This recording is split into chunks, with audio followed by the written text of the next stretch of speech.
Happy Thursday night, everyone. Funsters, fans, Dabbleverse minions. I am Dan. You know me. Deb, you Hey, know her. How are yeah, you, Deb? hello. I'm good. How are you doing? I'm doing great. I'm doing great. We just got an update on the football game. Dicker just missed a 49-yard field goal. Fantastic. We like that. That's we're rooting for the Vikings. I got Viking purple behind me tonight. Go Oh, in Vikes. honor of Steel Toe. In honor of Steel Toe. Well, in honor, yeah, Steel Toe, Dr. Chow, Karmic, who doesn't like sports. Speaking of which, we got some new members, but let's hold off on that for 1 second, Deb. Let's Okay. just put a pin in that one. All right. We'll get to the super. We have a special guest waiting in the wings. We're not going to hold him for very All long. right. Somebody we're very excited about letting on, but first, before we do that, just want to talk to the crowd for a second. I don't always get the chance to do it. And I don't want to do a Schmuel Buckman. This is going to be a 10-minute dissertation. It's just going to be me, you, talking a little bit. Look at Deb is executive producer. This is why she's number 130 and I'm 138 on the top 200, because Deb is not only a great guest and a host, but she's also a great producer. Just want to talk a little bit about something that I saw today. It's going to be very quick. Something I like to call the blueprint. The blueprint. The blueprint is now, if you didn't know the blueprint, you kind of did. If you know me, you knew the blueprint, because I gave it all to you. I put it all out there. It was out there for the taking. But today is the day that the blueprint was embraced. And what, pray tell, would the blueprint be? What is Dan talking about? The blueprint is the way to make people go crazy. It's the way to make lolcows and people that drink Tito's too much and people that live in modular housing in rural northern Minnesota. It's the way to make them go crazy. And you can do it with as little as $1.99 or $2. You can do it $2 at a time. You can make people lose their effing minds. All you've got to do is find a string and to pull at it. Find the thumb screw, the weakness, the thing that makes a person feel inferior, and hit them with $2. 50 characters, $2. And you too can be $2 Dan. You too can have the blueprint. We saw Tommy Jordan. Tommy Jordan was in the chat this morning. I woke up, I missed it. In fact, in my household, we're not supposed to be watching the Karmic X show anymore. A little spoiler alert. It's even too lowbrow for the $2 Dan household. But every once in a while I'll sneak a peek and I'll throw a super chat going that way. But the blueprint was shown today. So what I ask fans, friends, countrymen, you too can be $2 Dan. You too can pull at that string. You have the blueprint. It is out there. Go out and use it and create chaos, create havoc, and make people like Karmic X and the guy from Tampa lose their effing minds and do it $2 at a time. It's the blueprint. That's how you do it. All right. I got that off my chest. Deb, come back. There she is. All right. So without further ado, I don't want to be a Schmuel Buckman here. Speaking of Schmuel Buckman, somebody that is very intimately involved, or what would you call him? A colleague, a compatriot? Deb, you're on mute if you're talking. You're going to take away my producer prize. Up here, I would say. I wouldn't say intimately involved, An elder statesman, a commentator, someone who is opinion maker, influencer, all those things. You know what, Dan? He's number 175 on the list, the great big 200. We got somebody in the 200 club coming on. He'll tell you he's not a guy, but he's a guy. Let's hit it.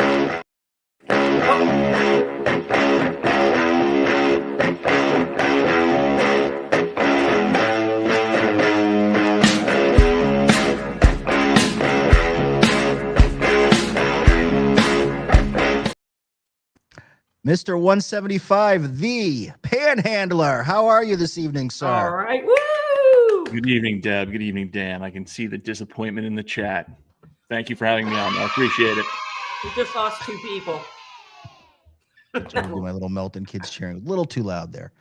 Thank you so much, Panhandler. Yeah, people are like, oh, Panhandler. Oh, my God. Well, I guess at least it's not Crumb Bomb or, it could have been worse.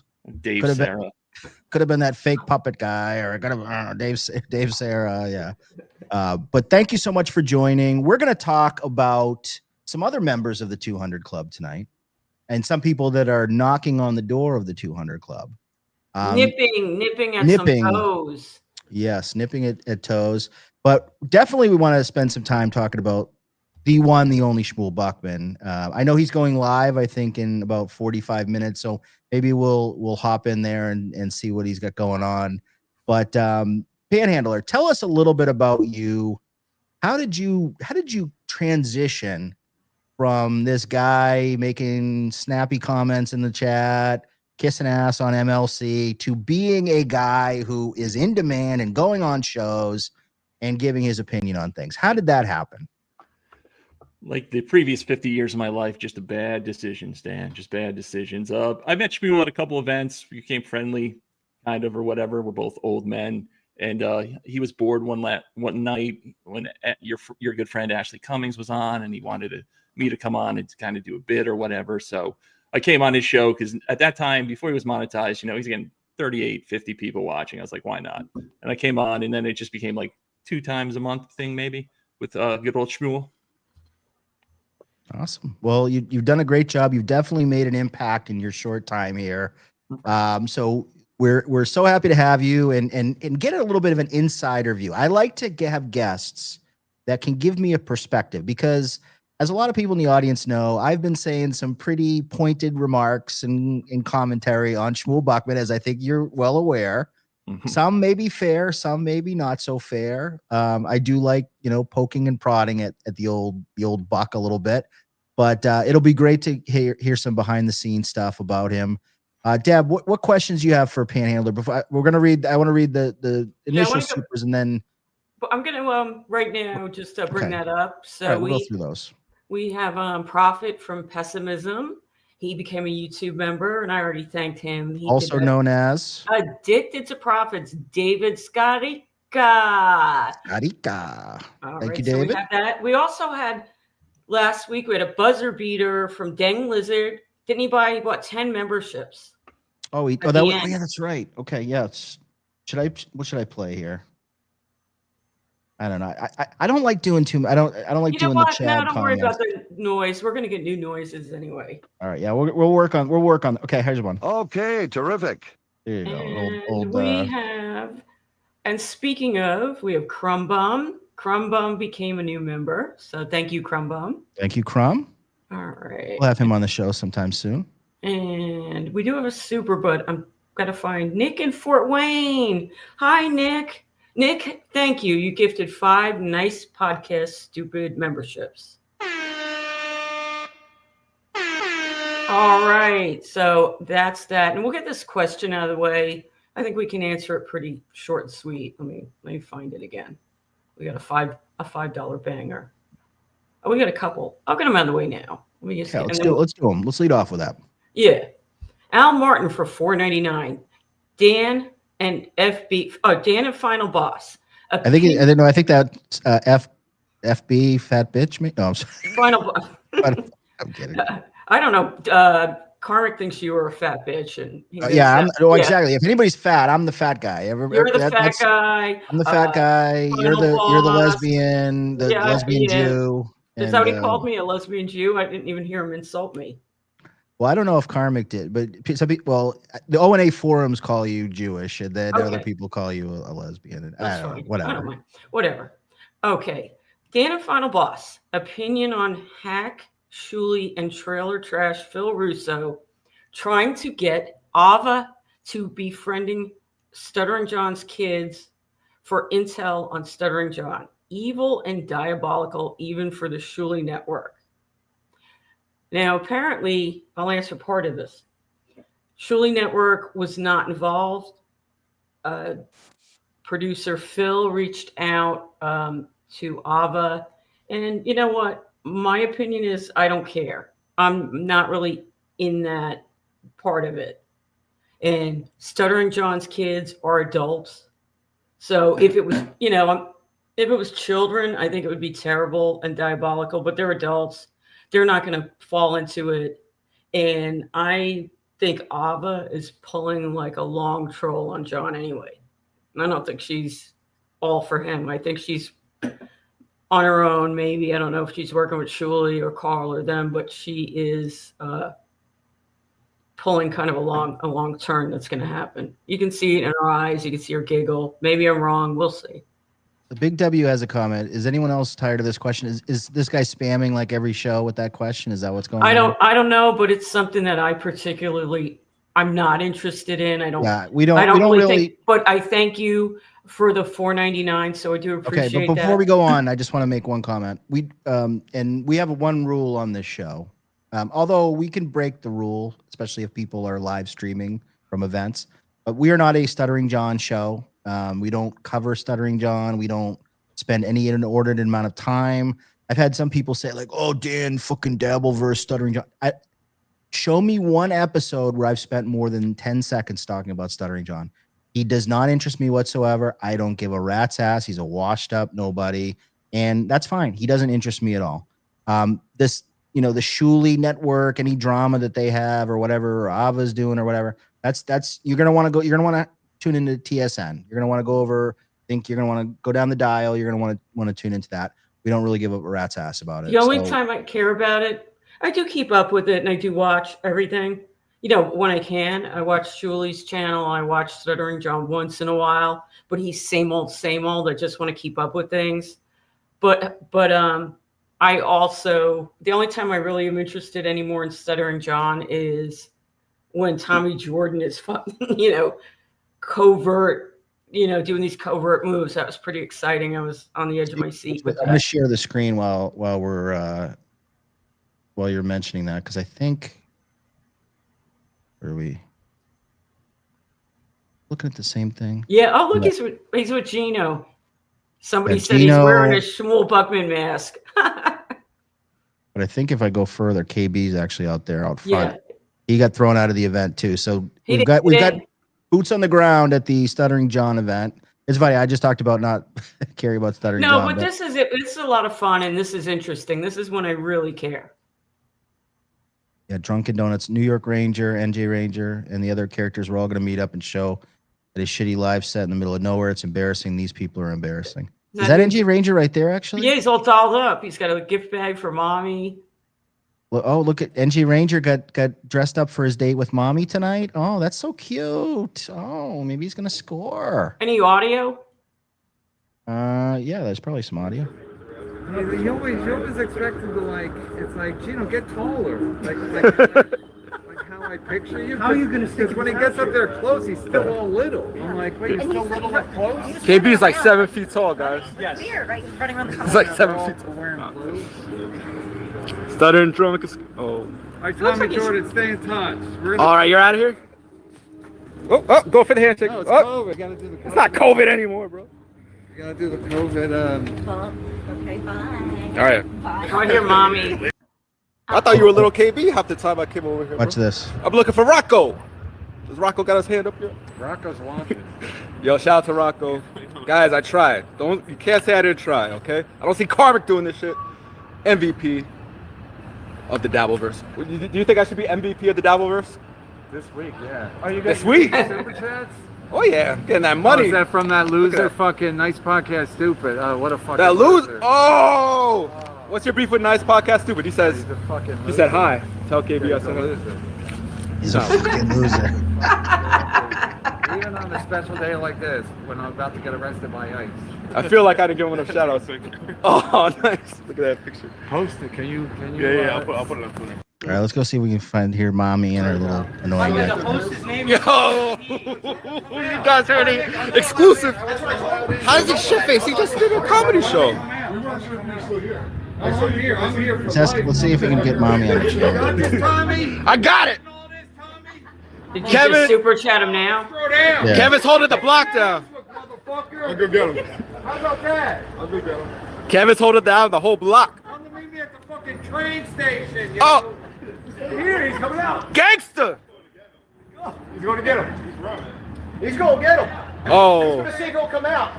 You gotta wait for John! He's drinking. He's done. No, Kevin! I'm live streaming. You don't want the fans to see you walk away? You're gonna ruin your reputation! You can ruin it that quick! You took so long to build it up!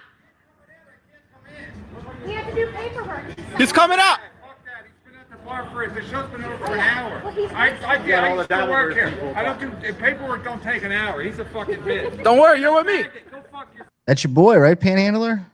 Your boss? The boss is great. Yeah, it's good to see him.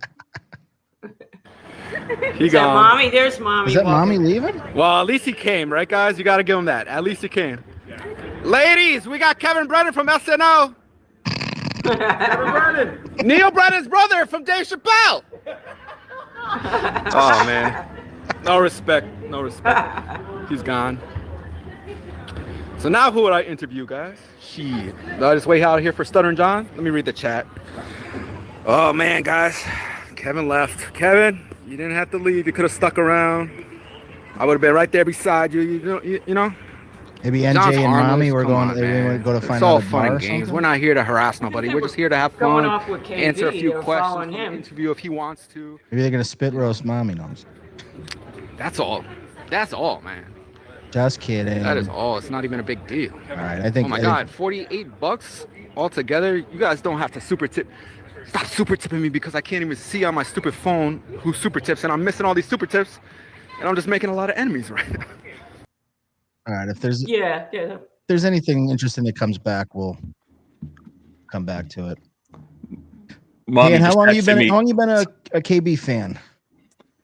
Well, towards the end of the compound era, I kind of got on the KB train and, went through all the history with the burning bridges and 8,000 shows and 17 different guests. By the way, mommy just texted. She said, Ranger and Victoria, not me. Pass it on. So I don't know what that means. Oh, interesting. I think she's full of shit. I think it is her, but Yeah. so sorry. Yeah. Well, somebody did say in the chat that Victoria's there, but that's it. But Victoria, I don't think has an accent like that, like mom. Yeah, I think it was mommy. Yeah. She's Playing trolling me, Kool-Aid. Dan. You don't know anything about that, but she's trolling me. Who, mommy?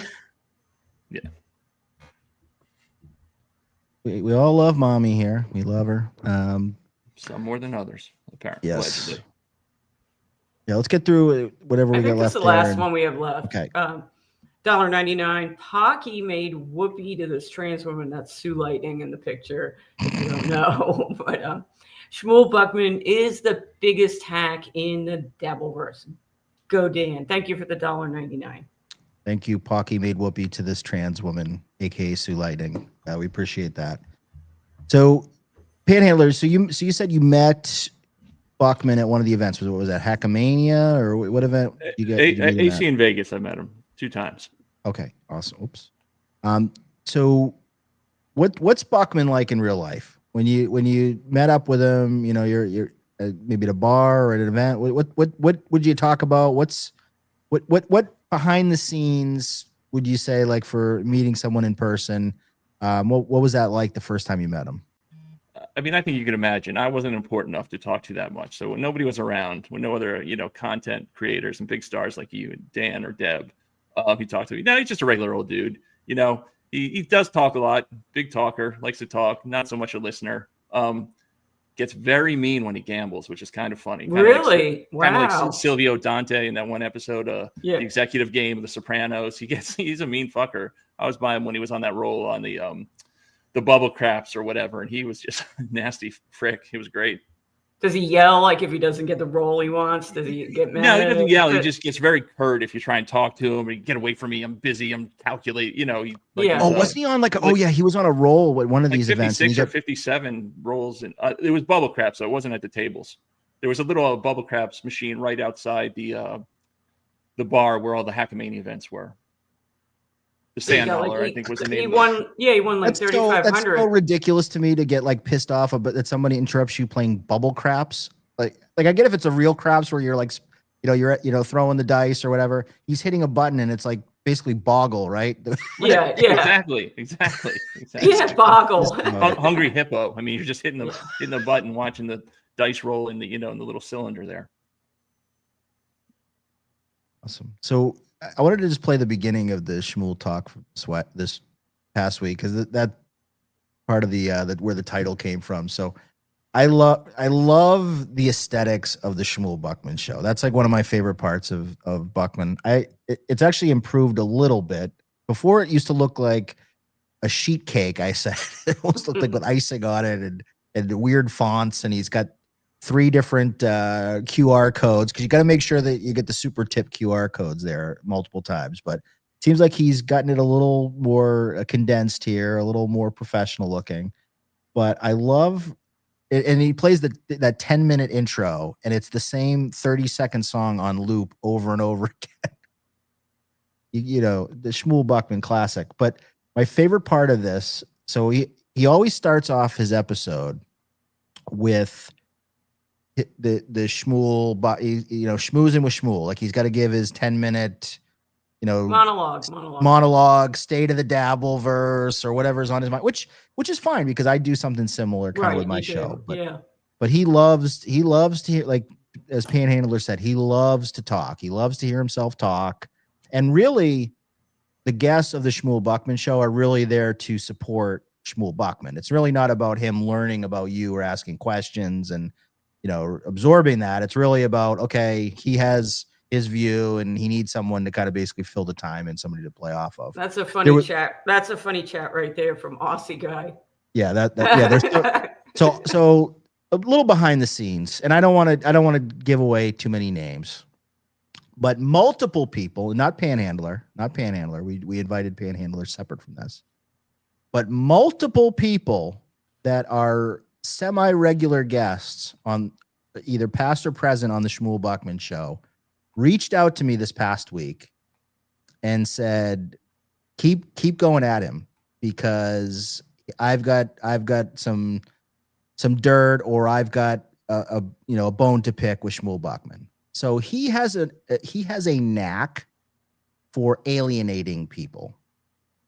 I don't know why that is. Well, I have some thoughts why it might be, but he definitely seems to. And Panhandler, I want to ask. This is where I'm going to ask for your commentary. It feels like to me that Schmuel, and I've used this term before, is a clout chaser, but I want to get away from that term a little bit. Schmuel is the classic person, whether it be, in your job or in your everyday life, the person who is a climber and looks at strata in life and the people that are kind of that they consider below them. Not that he's disrespectful per se, but if you can't really help Schmuel Buckman kind of pump himself up a little bit, you're not quite as important to Schmuel Buckman as somebody who he feels is equal or above him in the pecking order and could possibly elevate his standing in whatever said community or job he might be in. Would you agree with that, or what have you noticed in terms of how Schmuel kind of acts with people sort of above him or people he sees below him? Well, I don't think it's any secret because I say to him on his stream all the time, he's a bit of a star fucker, or in this world, a star fucker in terms of who he likes. We talked a little bit about backstage in terms of, his love for Dixon, or all these guys have talent. That's his go-to phrase, but he never explains what he means by that. He's talented. He even did it with Carmax when he first came on the team. He's a talented guy. He's how, and I'm not shitting on Carmax. I know that's a whole different meltdown and conversation. And, with Pat, he's good friends, but Pat's never on his show. So I don't know how good friend, it seems like a one-way relationship, but he defends Pat all the time. And I do think, again, he's trying to grow his show and he got monetized, and that is a big deal, as you know, Dan. So, congratulations, good for him, but he'll definitely leverage guests. He's put, like me, I'm D-list. I shouldn't even be on this show. I shouldn't be on any show or whatever. But if there's somebody bigger or better, he's going to say, fuck you, I forgot to send the link. Like, that's his big thing. And that's really drives me crazy. Like, he texts, he asks you to be on the show, and then he never sends the link. And then he says, well, you didn't. Well, you have my number. You could reach out. No, man, I'm not asking anyone for the link, and you asked me to go on the show, so send me the link or don't. But if you ask me and I commit to it, send me the fucking link, man. Don't tell me you forgot. And he's done this multiple times to multiple people. So I'm being a little bit petty here, but it did fucking irk me. He's done it to me. He's done it to me at least once. The only two people have ever done that to me: Schmuel Buckman and Ray DeVito. Everyone else they've asked, there's never been an issue, but somehow Schmuel Buckman and Ray DeVito, I guess birds of a feather, they will ask you for a favor. They will tell you when said favor is supposed to be cashed in, and then they will leave you sitting there waiting like a jackass to do the favor for them. And then you try to communicate with them, and then they disappear and they don't respond. And then they get back to you like 3 or 4 hours, like, oh, I'm so sorry, I forgot. It's like, then don't fucking ask me. Don't ask me if you're not gonna fucking follow through on it. My time is precious. Like this is not a charity here. I'm doing you the solid, the favor. So it really rubs me the wrong way when people do that. And Buckman did it to me, and it sounds like he's done it to other people. So it's just disrespectful. And don't give me this I forgot bullshit. Then just fucking send it when you ask if you're so forgetful. Like, don't leave people hanging, or be responsive when people reach out to you and say, hey, or like there was a Saturday night. He said, oh yeah, I'm going to send you the link, after getting, and of course, Buckman likes to wait until his show starts and send it at his own convenience, because he doesn't want to do like a pre-show. He wants it to come on. He doesn't test the audio. So you sit there, you're waiting. And I don't know about you, but I got a lot of things I could be doing on a Saturday night. And the Schmuel Buckman show isn't, in the top 10 of the list of those things. So it just so happened I was, it was a nice summer night. I'm at the fire pit, I'm having a beer or whatever. I was like, oh, I could throw the phone on. I could go on. So I'm sitting there, and he just prioritized other things. So anyway, so that is a pet peeve of mine. So I'm not surprised with that at all, because it sounds like that's something he does. And then Ray DeVito did something similar. And it's just, anyone watching at home, if you ask someone for a favor, and I'm not even just talking about YouTube shit. You ask a favor, fucking don't leave people hanging. It's just common courtesy. So the lack of common courtesy is definitely something that has rubbed me the wrong way. And it seems like Buckman has a little bit of a blind spot sometimes for that. I wanted to play one thing. I wonder if he took it out of his video or not. This is the tiny kitchen. Did you happen to catch his tiny kitchen, Panhandler? No, I saw it. I think you tweeted it, or somebody tweeted it and you retweeted it. I did see it on X, but I didn't see it live, or I didn't see it on the show the other night. Was that the show with Mersh and Will Heron? I don't think he usually edits. He usually just takes it down or leaves the whole show up. And while you're looking for it, I just want to make a correction. That was not Mommy. She just provided proof that she's at home. That she's at home. Okay. So that was not her. So my bad. So that's Mommy. Victoria. Okay. I don't know if it's Victoria or not, but it's definitely not Mommy, based on the proof she sent. So. Thank you, Mommy. All right. Well, thank you. Well,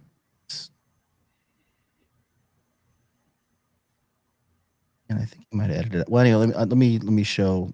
I think I have the picture somewhere on my account here, because I do want to show it. And once again, I was just goofing on Schmuel, and I don't think he got mad at all, but it was funny his response. All right, let me just share my screen here. So I guess and Deb, you might know this. Schmuel has a second house, like a beach house or something. Is that right? They have I think a condo or something on the Jersey Shore, and they have an apartment I believe in Queens, and then he sometimes works from his office. Okay, so it was funny. He's got the crazy space background. Hey, I'm tripping Schmuel Buckman. And he did something on Evie Mux or whatever, and the background went away for like 2 seconds. And it showed his kitchen. And I guess he says this is at his beach house or whatever. But I, of course, once I saw it, I just happened to be watching. I'm like, all right, I'm going to take a screenshot of that and throw up the tiny kitchen. And it's, just a kitchenette. It's cute. It's a kitchenette. I think they have a condo. I'm not sure. I'm not trying to dox him or anything. I don't really know. But he's probably got a condo. I know he said Cookie is on HOA board, You know, that's why he's got to be quiet when he goes outside to stream. You know, he has to be quiet. Making it, you know, she's the head of the HOA. They have to be an example. They can't be breaking the rules. Now, your thought, Debbie, is that Cookie is the breadwinner, right? Is that your theory with He the said that Schmuel himself. situation? Cookie's kind of the breadwinner. She's got a corporate mindset job. Interesting.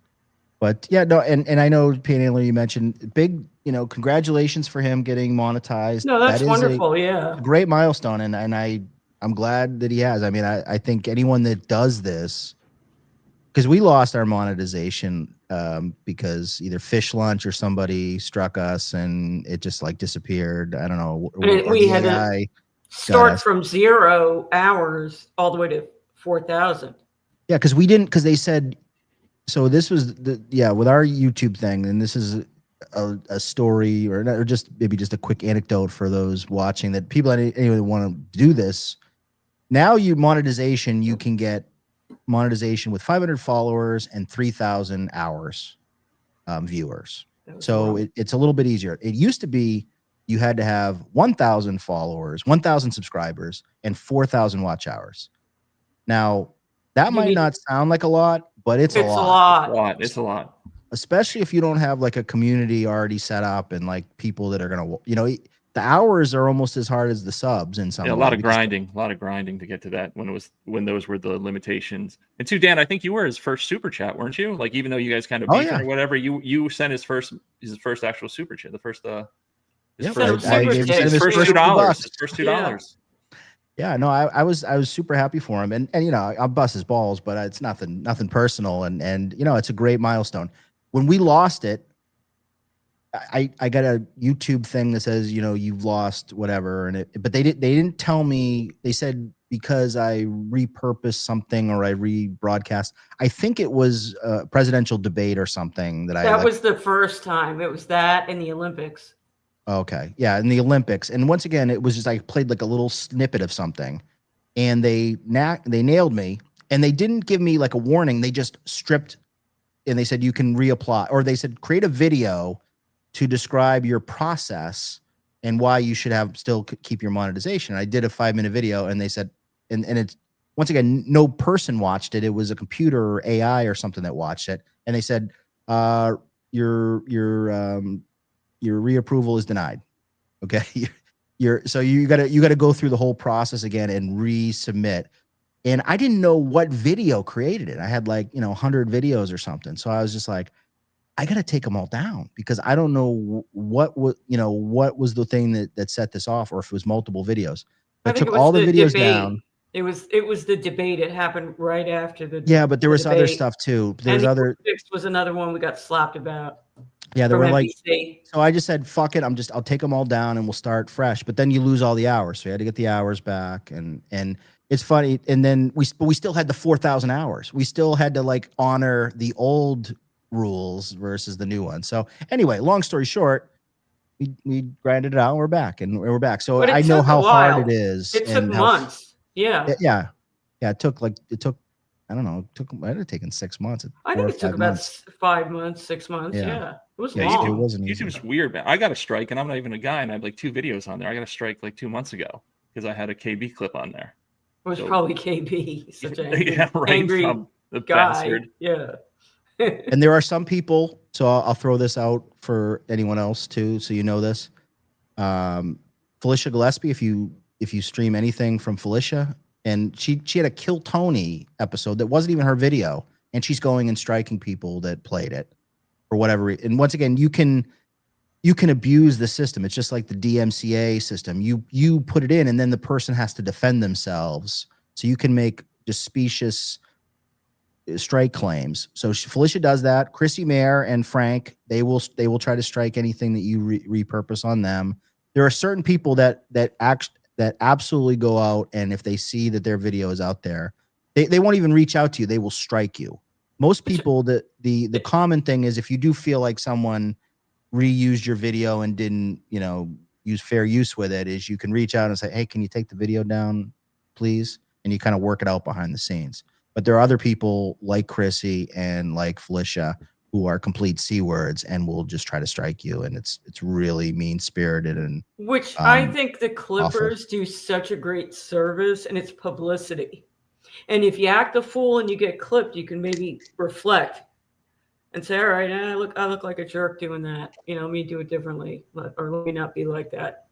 Yeah, I mean, this is kind of like the Wild West of Dabbleverse, and I'm a prick, so I get it. But the one thing that annoys me is you mess with people's money, you mess with their family, or their wives, or their kids, or people that are not in this universe, or their real jobs, or whatever. I mean, it's just unnecessary, just a real dick move. That would be my one real criticism of this stupid world. No, I agree. I think families should be off limits completely.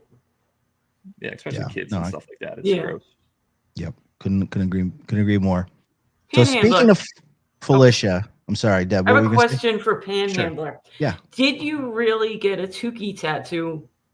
No, Rocco and I have a beef because apparently I'm the only guy that can't stand that Muppet. So he likes to chip me and I chip him back or whatever. No, okay. I would never. I have some terrible ink, admittedly, no doubt. But I would never do that. And that's a huge piece, man. I was great. Like, wow. That's great. I mean, I wish I was as skinny as that guy, whoever that guy is. I don't know who he is. Rocco did send me the guy's name, but I don't want to dox him or whatever. But he said it's real. And if you zoom in on the picture, I mean, you can see the skin's pretty inflamed or whatever. It's definitely looks like somebody. Fresh. It looks like somebody really got it. I mean, it could be AI. I was shocked, but it looks legit to me. Yeah. Sam Bibley, sometimes the show guys forget that not all the audience is show guys who care about streaming rules. Happens a lot, actually. True. Fair point. Yeah, I don't want to do inside the actor studio here. I know how obnoxious that can be and the craft. You went a little long about the streaming, so they're getting restless. So we got to get into the meat of it. Schmuel, speed it up. Yeah, Schmuel. Yeah, Schmuel, go live so we can snipe you. But in the meantime, Panhandler, since we're talking about Felicia, wanted to get your thoughts on the I was gonna say the phenom, but I wouldn't really call him a phenom. The clown show that is one Karmic X. Do you follow him? Yeah, do you have any thoughts about his whole thing? It's hard not to. It's wild. Like I go back and forth. Like, is it performative or is he really crashing out? Like that one Sunday before he went to her place for a month or Cincinnati or wherever he went. And then today I saw Doom had a great clip of 25 minutes of him losing his mind. Like, what is going on with that guy? Like, I'm hoping it's an act. I really am. If it's an act, it's really good, and he can sustain it that long. I don't know. The unfortunate thing, though, is and again, I'm not one of these guys that shit on him. I actually kind of feel badly for him for some reason, but that's the only way he gets views is when he's having these meltdowns. Like, he says he has all this music or he's going to put on a show or he was going to do morning shows and he does that inconsistently and he doesn't really have any content or doesn't really prepare anything. And if you're going to be a guy, and Dan, Deb, you guys know this, I don't like Schmuel, but they do a show. They have segments. They prepare. They're going to do something. Patrick obviously does a great job. Whether I like it or not, doesn't matter. Job. Yeah. He has something. Tukey always has something. I mean, if you're going to make money at this, right. Yeah. Win by 2. Do these long streets. You can't just go and again, I say this all the time. People say, here, KB's the only guy who can just hit live and, turn on the super chat machine. Right. He's the only one because of his chat and his fans are so loyal. But other than that, you have to have something, man. Give us something. Yeah. Hit like if you want, guys. If you want, hit like. If you don't. Sub if you want. Sub if you don't. Buy 50 memberships if you want. Don't buy any. Whatever. Even Dan does show prep, for fuck's sakes. I barely do, but I do a little bit. We do a little. I have a broad outline typically. I usually have an idea of something. I'm gonna talk about something, and I don't always prepare. Unfortunately, life gets in the way. But Karmic X and Panhandler, you nailed it. I mean, I couldn't agree with you more. It's a show about nothing. He does no prep. He's very lazy, and once he starts feeling like the super chats aren't rolling in or I don't know what to do, he throws a pitch. He pitches a fit, and he gets all theater kit. He throws his theater kit on, and even the stuff today, which was this morning, everybody's like, "Oh my God, did you hear about the Karmic X meltdown this morning?" It's like, dude, I've been through this rodeo 100 times. Yeah, it's a Thursday. It's the boy who cries wolf. It's Thursday morning. He'll He be just got doing back it to Minnesota. Friday. He doesn't have his security blanket Felicia anymore. So what's he do? He goes back to the well, and he starts throwing on the waterworks and I'll tell starts you, his lashing out. eyes, pupils. When Milton zoomed in on his eyes, they were saying, "Oh, look, he's drinking from today." His pupils were blown out, big time. Oh, he's definitely back he's- on the yeah. wagon. So I have a couple of little clips. I'm not going to do. We're not a clip show, so I don't want to play a ton. But I did want to. I just have a couple of little ones that I pulled off Twitter. There's one I can't play, YouTube Terms of Service, where and it was right, I think, at the end of the episode today, where he said, "I want to kill everyone in the. I want to kill Murder. so many Yeah, I think murder. so. I want to Yeah. murder so many people in the Dabbleverse." You know, and then he kind of did. Then he sort of like Backtracked, yeah. you know, backtracked it, but it's really creepy, really bizarre. And I get you're doing your performative thing, but this guy really legit might be fucking losing his marbles. He really is. I mean, think of the kind of people that kind of go postal, so to speak. What do they all have in common? Number one, they're males. Number two, they are socially awkward quite often or have some sort of mental situation. They're isolated. Quite often they're in flyover America somewhere in some rural area.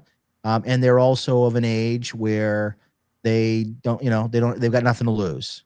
And he checks a lot of these boxes. Now, I'm not saying he's going to go and shoot up the Piggly Wiggly or anything, but you gotta sort of take some of this stuff seriously. And I think he's definitely somebody who's on the edge, but want to play at least a couple of these little clips. This one I think was Before you play it, Dana, Gina Babina, congratulations on the pregnancy, and I hope you didn't. Oh yes, that's wonderful. And she says, and this is, plays into it. We know she's been trying for so long, Gina. Congratulations. It's awesome. Congratulations to you and your significant other. Hopefully you consider Dan as a name. If it's a masculine, or Pan, or Deb if it's a girl. Little Debbie, yeah. Little Debbie Bobina. Yeah. The first name has to be Lil, L-I-L. Gina Babina. He doesn't sleep the night before morning shows. He's mentioned that, so he's sleep deprived on something. His gas station kratom. Cocaine. I don't think he gets cocaine though. I think he gets like meth. Maybe I don't know if he's on meth. I don't think so. Maybe. What do you guys think? I think he gets something from the res or the Flying J truck stop. It seems like he's on like the trucker speed or right, the synthetic. Yeah. And now that he's no more Felicia, and he's got no more rules that he has to follow, it's going to be a cold winter in northern Minnesota. The dude's going to be, and he's an addict. The dude's going to be drinking. He's going to be doing probably lonely. The 07s again. He's lonely. Felicia's probably his only friend that he's actually hung out with physically. So he's lonely. Doesn't seem like he's very close with his family either. No, doesn't. I mean, distance-wise, because he's on their property. But right. No, but they have big property anyway. But let's see. Oh, he said at the end of his stream, according to Tom, Facebook Tom. Oh, that's the other one. He said at the end of his stream that Felicia's flying out soon. That ought to be interesting when she comes to his neck of the woods. Oh, wow. She's going to go out to northern Minnesota? That's what he says, yeah. I'll believe it when I see it. She'll never go out there. She'll never go out there. I think she just said that to get him. Get him to go, maybe. Get him on the plane, to get him on the plane. Yeah. Because let's be real, about this whole stuff. Because a lot of people just pussyfoot around it. Felicia is a manipulative bitch, all right, and she's playing a game. She's playing the game. Now they might be intimate. There might be. They sleep in separate rooms. Apparently, they don't even sleep in the same bed. I think that they're more buddies. I really do. Like, I don't know if any of you guys have ever been in a long distance relationship, but in a long distance relationship. And once again, I haven't been in a lot, but I've been in at least once. And number one, I would never in a million years ever recommend a long distance relationship to anyone. When I was rarely single, work. They rarely work. It's just going to lead to heartbreak. When I was single and I moved to Boston, I think I've said this before, and I was dating and I was using like dating apps. I was like, I didn't want to find someone that was more than 5 miles away. And if you're dating, especially nowadays where it's easier to meet people, at least online, stay. If you're in a metropolitan area, don't leave it. Don't be like trying to be MKE and try to date someone in Los Angeles when you're in Scottsdale. I mean, don't be, if you're going to drive 5 hours to someone, that's too much. 2 hours or less. I mean, even 2 hours is too much, I think. But like an hour. An hour is fine. Yeah. Like that hour is about as long as you want it to be, I think. But anyway, I digress, to use a Okay. line. Okay. But there's no way she's going. She's no way she's going out there. She wanted to get him out of her life. The guy is a clinger, I think. I mean, we don't know the whole behind the scenes story, but I don't know about you, but some dude, whether you like him or not, coming out and just like sort of dragging on your coattails, moving in for a while, moving in for 3 weeks. Like basically he's a roommate at that point, or I mean, a lover, live-in lover. It's weird, even for a long distance relationship, to be with someone that long. It just seemed very bizarre. And I think even Felicia, who's fucking crazy and off her rocker, I think even she realizes that, yeah, this karmic guy is not all there. I mean, what he's doing is not normal. But even as a man, I don't want to be away from my house for 3 to 4 weeks, right? Like I like living where I live. I like my house. I don't want to go live with somebody else in their place it's insane to be away from your home. And doesn't he have cats and stuff? And I understand they're outdoor cats. Cats are different than dogs, but that's still like shitty to do. And I'm not even a cat person to like leave your animals for 3 weeks or whatever. It's nuts, man. It is weird. And it seems like she has, and I'm not a karmic or Felicia hater, but like she has these humiliation rituals that she puts them through, and then she puts them on stream. And it's really odd to watch unfold, from the dancing to when they were eating pizza in that Motel 6 or whatever, and she was just so dismissive of them, to the whole like he couldn't finish the first time or whatever. It's like, you would never fucking see me again if a woman said that about me. Like, there's no fucking way. It's so embarrassing. And I don't know if you said this, I just was looking away for a second, but the one time where I think it was Kevin or somebody asked, like, how would you rate karmic on a scale of 1 to 10? And she said she called him a 5 when he was like sitting there right next to him.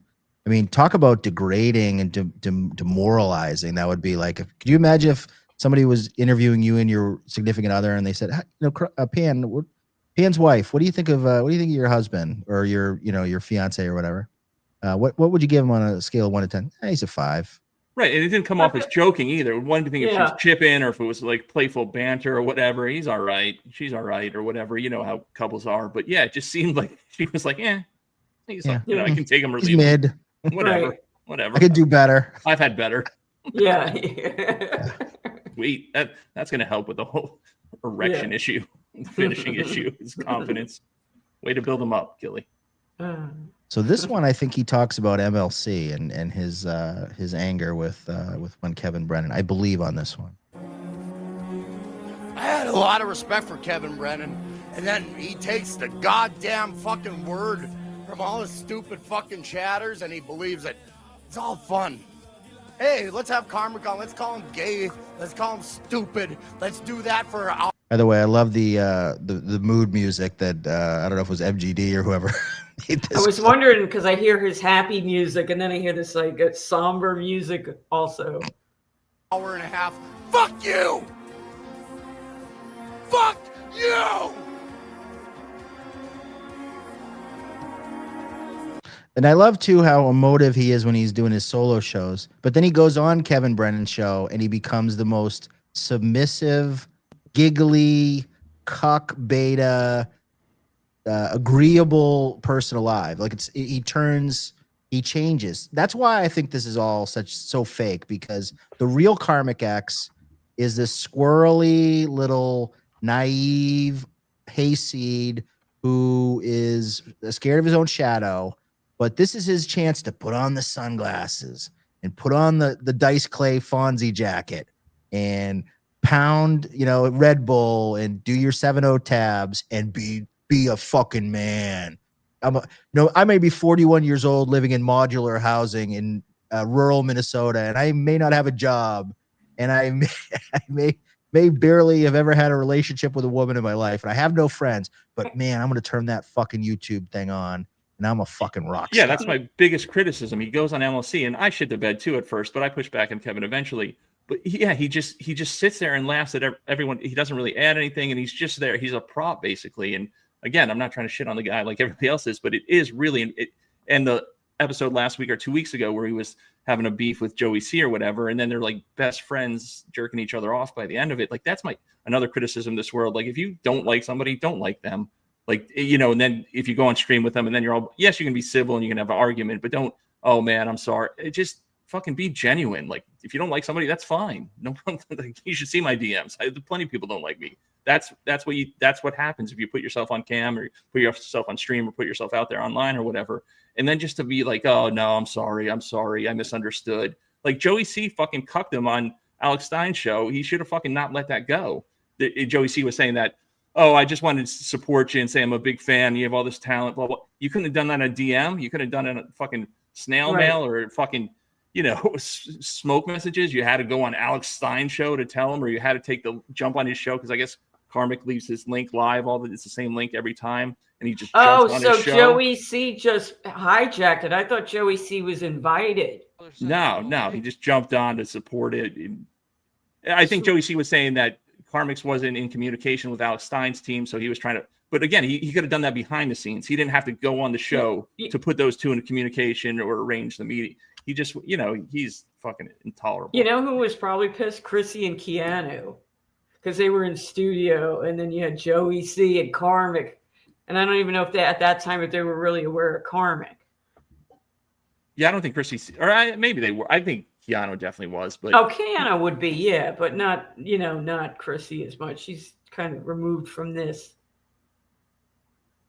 Is he on? Is Schmuel Mr. on? Buckman just went live, so just Hi, Schmuel. I won't snipe the whole thing, but we'll just kind of poke in and just see what he's up to.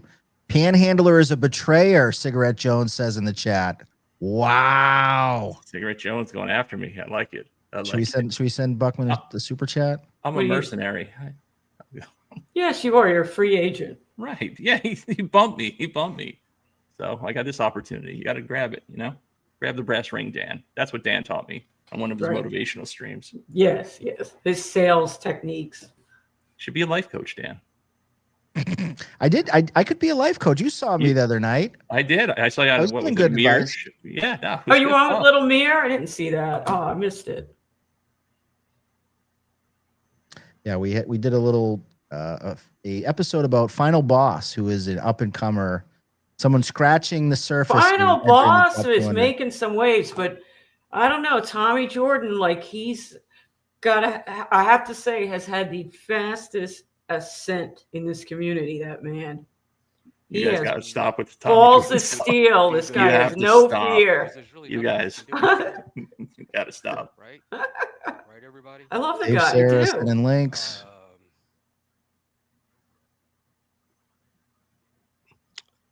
A panhandler is on with us right now. Dick. Interesting. $2 from Nice Podcast Stupid. You guys can talk about my kitchen. Good one, Buckman. That's good. He's a good sport. All right. That's a good way to handle it. Yeah, good. Yeah, he's good at taking a chip, and he is good at that. Yeah, he does a good job. I you know what? I pick on him, but he's a good guy. He's really a little curmudgeonly, and he's got his own way of doing things. My gripe with him is he takes everything way so seriously, and this should just be a fun goof. I'm with you, man. I'm not gonna, I'm not gonna do anything bad, and just Sarah and somebody else. So one of you guys, I'm so sorry for the sniffling, guys. I want, because somebody just said Final Boss. What the fuck? I need to know is Final Boss not going on with him? He was supposed to go on tonight. I thought he was going to go on with Schmuel tonight. Yeah, that's what this was all a setup to settle the chow beef. Let me mute and try to blow this nose.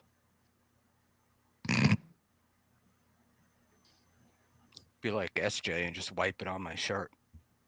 So there's apparently a whole crew of people over in New Brunswick. And Mint, bro, I was going to ask you,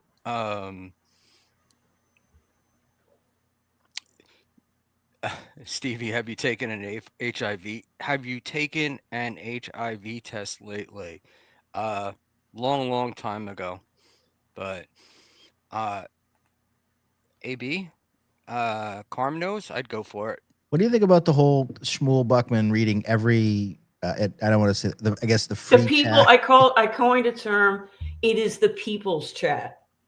I think it's dismissive to call it the poor chat or the free chat. It's the people's And I chat. don't have a problem with reading people. Like you see, I put up stuff if people if I I'll see put it up and a it's bunch of stuff. Yeah, I'm looking at pithy. it now. Yeah.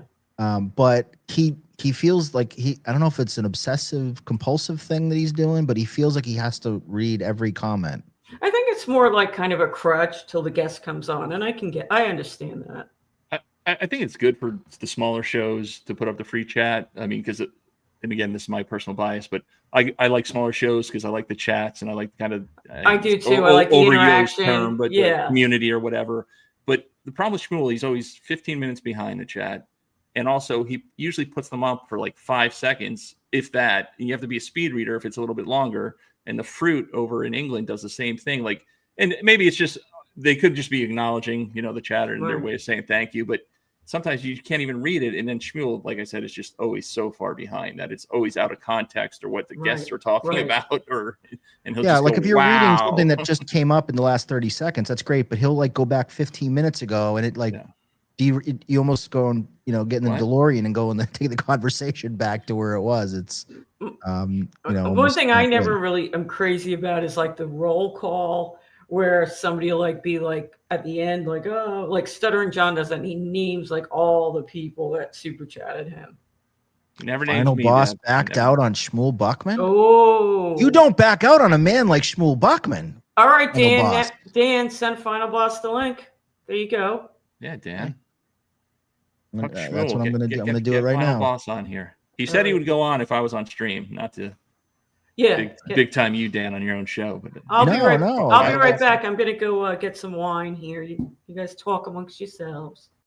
All right, let's send. I want to know, Dan, do you know what the origins is with him and Chow? Because Chow never really answered anything, shockingly enough.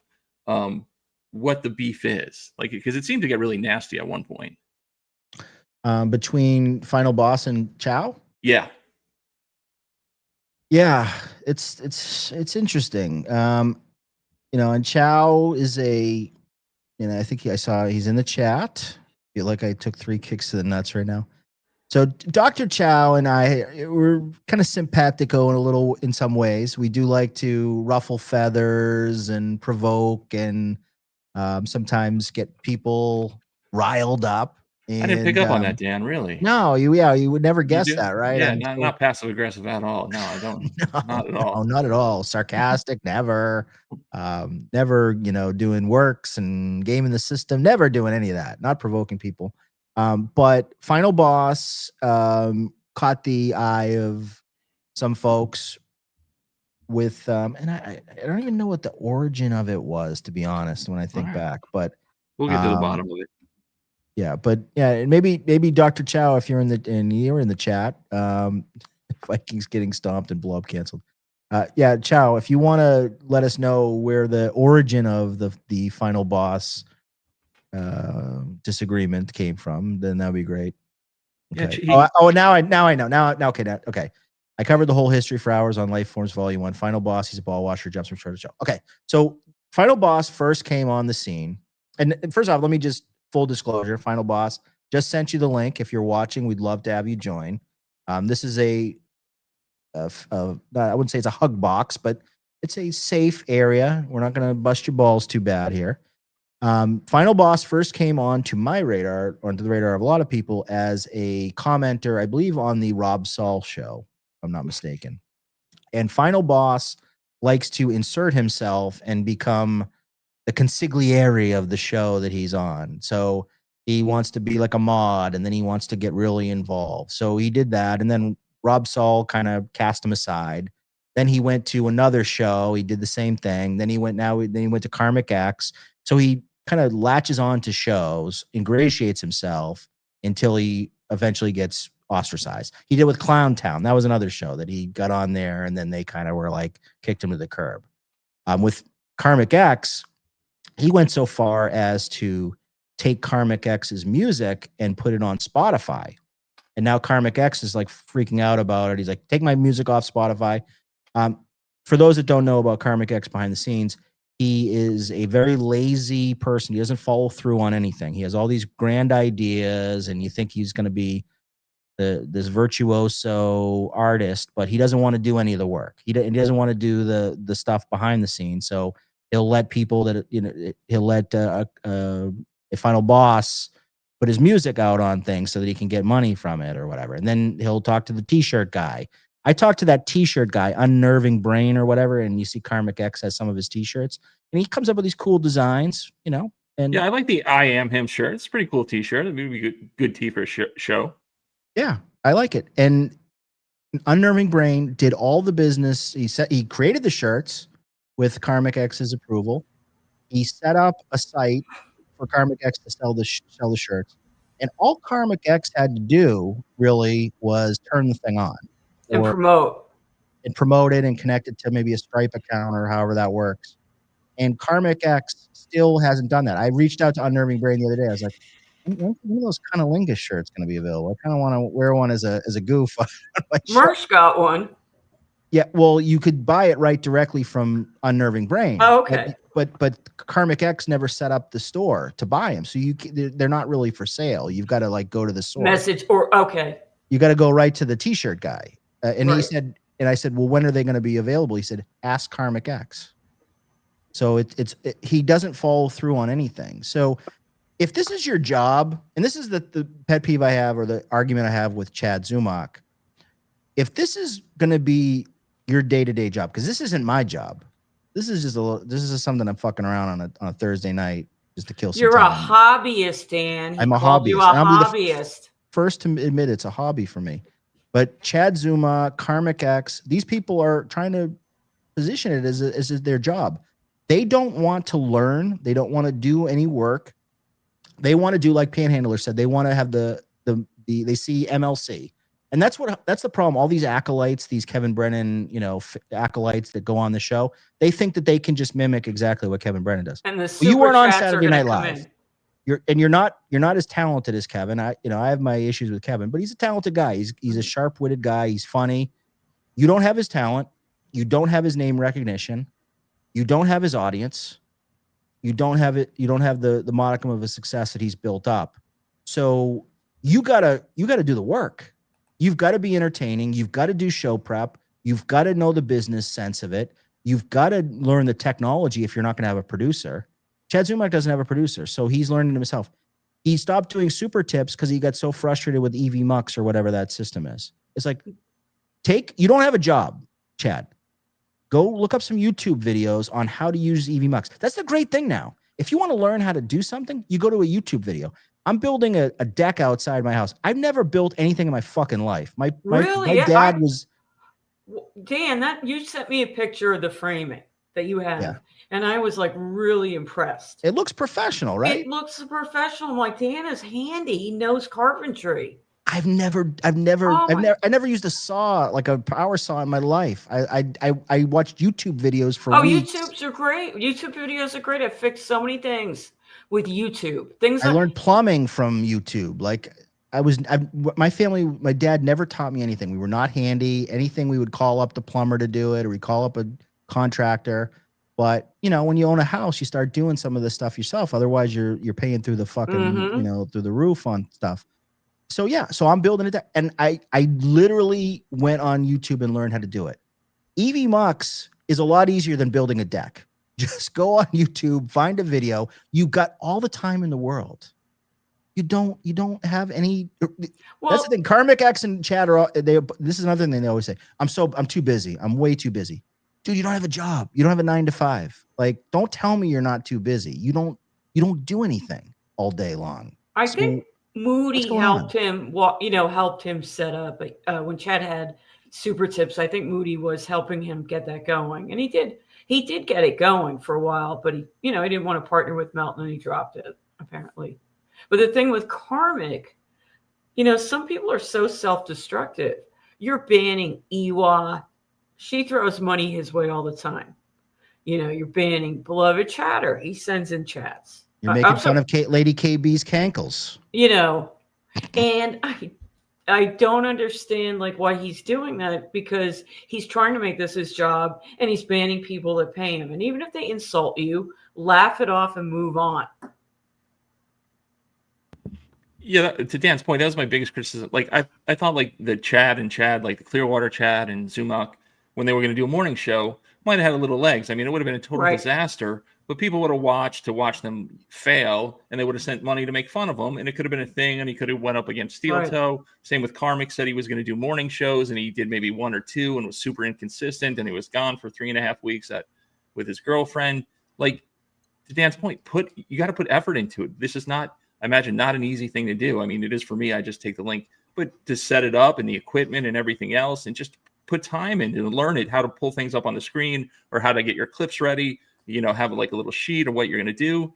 And these, again, they just think go live, send in super chats, and it's just not going to happen. And you might get a few good shows and make $800 or whatever, but to do it consistently, I mean, that's the key, to make money consistently.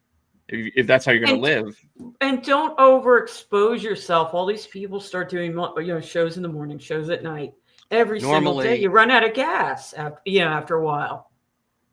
I like just doing once a week and maybe be a guest on someone else's show.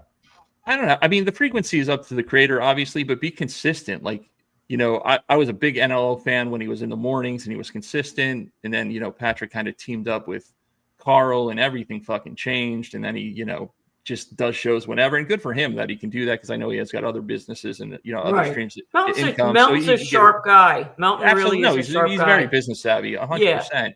And even tonight I took a look. I mean, he had close to 900 live views or whatever. So he's working. But I'd rather have a show as a fan that I know they're going to be on Tuesday, Thursday at 9 or whatever the case may be, or Saturdays at 9, or the Pineapple does one in the afternoon. I'm on the East Coast, on Saturdays, and I know he's going to do a 5-hour show, so I'll catch it or whatever. Again, it's basic business 101 type thing. You know what I'm saying? Just be consistent at your craft so the audience knows you're going to be there. Dan, I put this up here from Harry Dunn. Unnerving Brain is final boss. Do you know that? Did you know that? I'm pretty sure they're different people. Okay. I was curious. Unnerving Brain, his name is Justin Kemple. Unless I've heard of him. He's been around a long time. Yeah, I've heard of him. He's been a chatter a long time. Yeah. And you could just tell. I mean, you can tell talking to people long enough. He's a lot more with it than Final Boss. Final Boss is a little more scattershot, shall we say? So I'm pretty sure that they're not the same person. But that would be very interesting. That's an interesting theory. So I like that. I just want to throw this up on the screen. Ray DeVito was DMing me as we were talking. Going live 10:45 if you're into it. Lots of Stuttering John stuff. Sorry? I'm sorry, I was reading it too, kind of to myself. Lots of all his Stuttering streams John. are about me. This is the Ray DeVito. It'll be good. I'm going at him. Also, Drunk Hope. Drunk Hope is good. Yeah, so maybe we'll do that. But this is so funny. You get it every day. I told Ray I'm going to kill him if he doesn't stop sending them to me. So he stopped sending them. Okay, so this is what I wanted. And sorry, Ray, I'm going to share these DMs because I'm an asshole. So this is October 1st. Going live 11:30 p.m. if you're into it. So I did a little thumbs up, and he says, "You want to join 11:30 p.m.?" And I said, and 10 minutes later, I said, "Sure." 11:40, and then 11:54. Hey, I'm ready whenever you are. So he's been doing his streaming with nobody else on the show. 12:13, we doing this or nah? So he left me on the hook there for 45 minutes, and then I just said, all right, fuck this. And then 1:12 a.m. I'm just seeing this now. My bad for hitting you up late. I was setting up the computer, but welcome to join next week for sure. So it's really, DeVito? So I got DeVito'd. Then he invited me on later this week or earlier this week, and it was so he invites me Sunday at 10:12 p.m. Now, I don't know about anybody else that works, but Sunday at 10 o'clock, I'm kind of winding down because I got work in the morning, and it wasn't like you told me to like be ready to like maybe go live on Sunday night. Sunday, 10, 12, you can join me if you want some DV talk. I said, hey, Ray, appreciate the offer, but can't tonight. Maybe next time. Thanks, man. And then he's like, but I'm going to be talking some Dabbleverse stuff. I usually don't. So he's like trying to talk me into it. I'm like, Ray, I have a job, unlike you. I can't just always be ready there. And I think he actually got turned down. I joked he got turned down probably by like 10 people before he reached out to me. One of them being Schmuel Buckman, if I'm not mistaken. So yeah, he did get turned down by a lot. I'm not in that chain. He doesn't want me on, I guess. Thankfully I don't get those every day. Is Panhandler versus Schmuel a work? I don't think there's not even really a Panhandler versus Schmuel thing. No. Like, No, Panhandler to his credit. I'm gonna blow some sunshine up our guest. Here we go. I was waiting for this. Good. Panhandler is a straight shooter. Yep. And one of the things that jumped out at me right off the bat when I saw him on shows, number one, he's got good audio, which he didn't always have good audio. I didn't. I learned after my first appearance that I needed to get a mic or decent. He's very mid-level, but I needed to get something. Yeah, so he fixed that. So good audio is like one of the biggest things. So he got the good audio, but then he goes on. He's got takes. He's got an opinion on things. He's not going to kowtow to anyone. Buckman goes at him a little bit. He gives it back to him, and there's a little bit of a back and forth. And I think Buckman probably respects you for that. Of you have your opinion, and you kind of jostle back and forth. There's a lot of people. The thing that I don't like about a lot of these shows, and these are shows that I don't watch, is when everybody fucking agrees with each other, and it's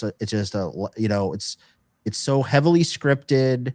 They've got and once again, that's good. Prep is good, but when it's so heavily scripted that it's like you almost could throw in laugh tracks, that's where you just lose me.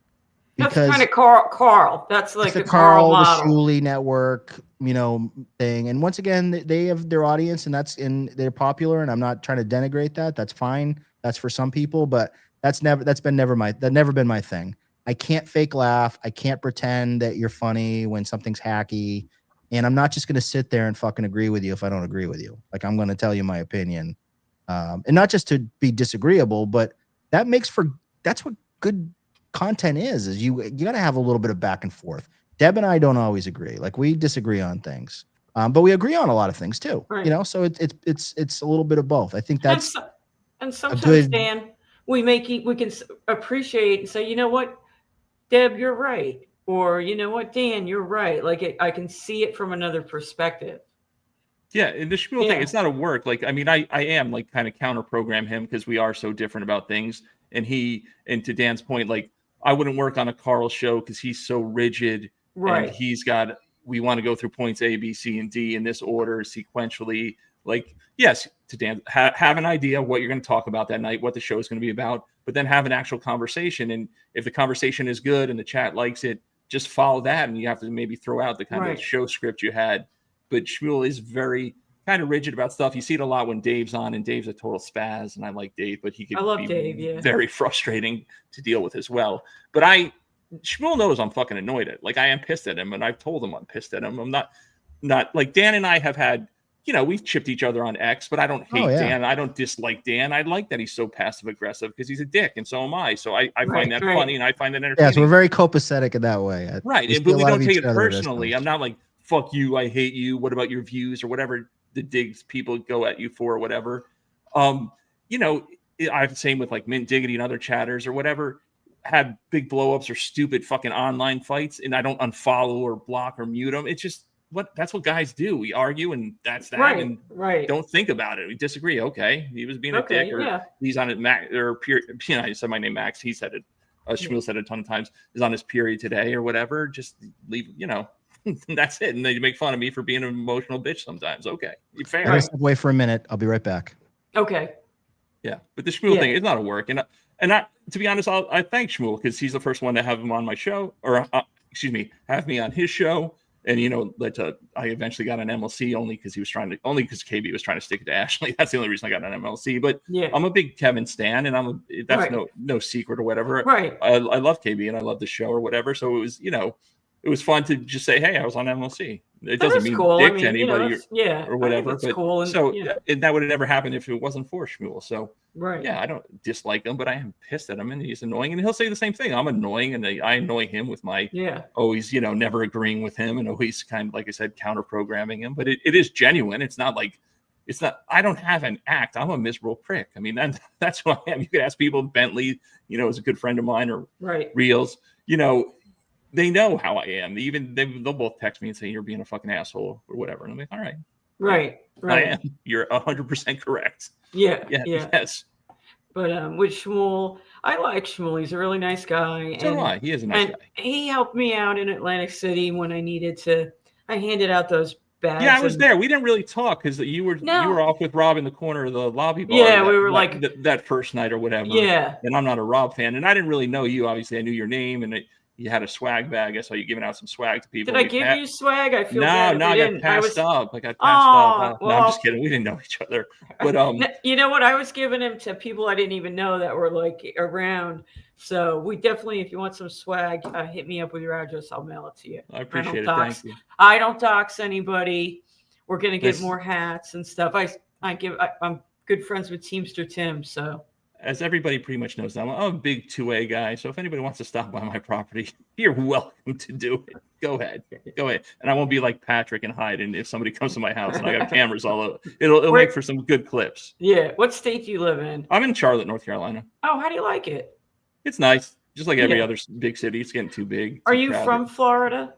No, I'm from Jersey. I'm from Jersey. So okay. A halfback. I lived in Jersey for a while, lived in Florida for a while. Now I'm halfway back to Jersey, but this is about as far north as I'm going to go.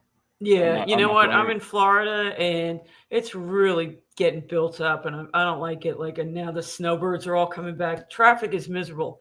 I either have to do everything early in the morning now or dinner time. Yeah. I think without doxing you, I think you're on the East Coast. I was in Tampa. So I'm on the West Coast. Oh, are you on the West Coast too? Yeah. Okay. Naples. Yeah. Okay. So you're south of Tampa. Yeah. I was in Tampa for a long time. That's right, Teamster Tim. It is top quality merch. So and speaking of merch, I'm sorry. Go ahead, Dan. Sorry. Shoot me your address and I'll send you something.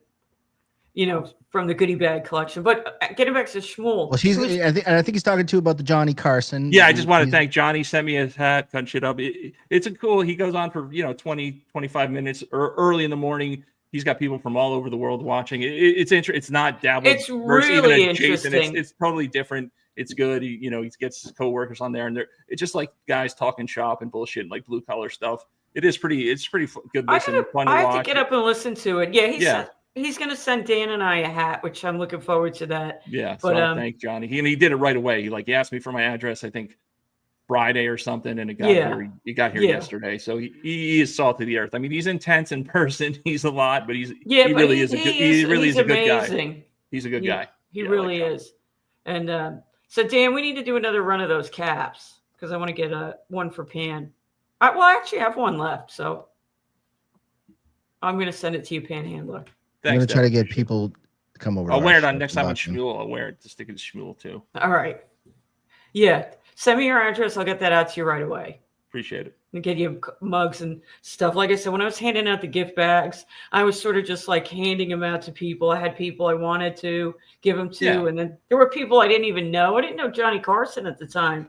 And I gave him a gift bag and he loved it. He loved it. Yeah, he was on one that first night for sure. He was having a good time. See my friend spiraling and be on his show. Sorry. I think it's all funny. And when you know that there's I want to see what Buckman says right here. Something wrong, and the guy, it just blows. Feel free to send Buckman super chats too, and any super chat you send Buckman, I'll match it.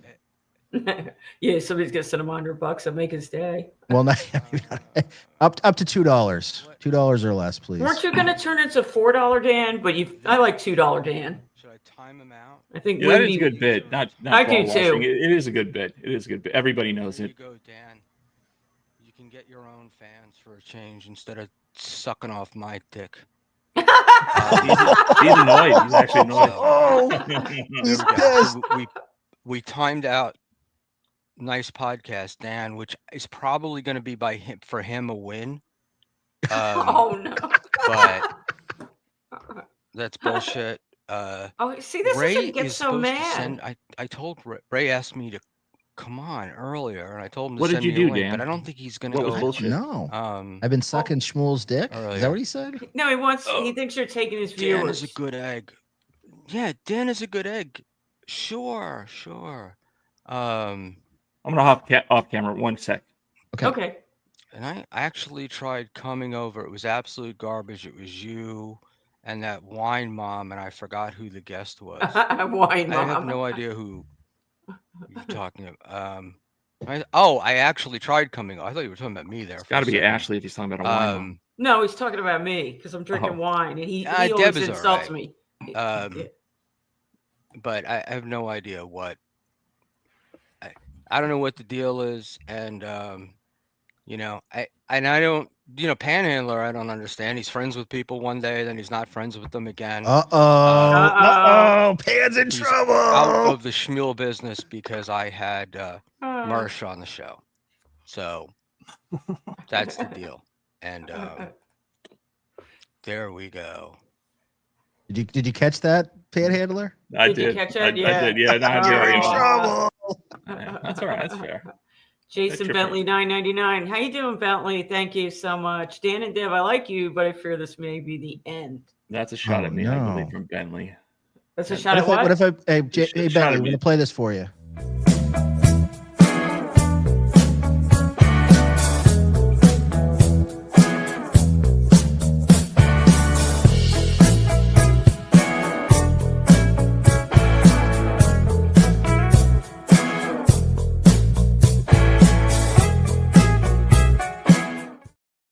We love you, too, brother. Go dogs. Go Georgia. Good dogs. Yeah. Bentley big timed me. We were both in Vegas. What was it, last month at the same time or whatever? And he stuck it to me by taking Patrick to Barry's, and I didn't get an invite. So I've been giving him the business back. I was at Barry's, I think, the night before that. And then Did you go to that thing?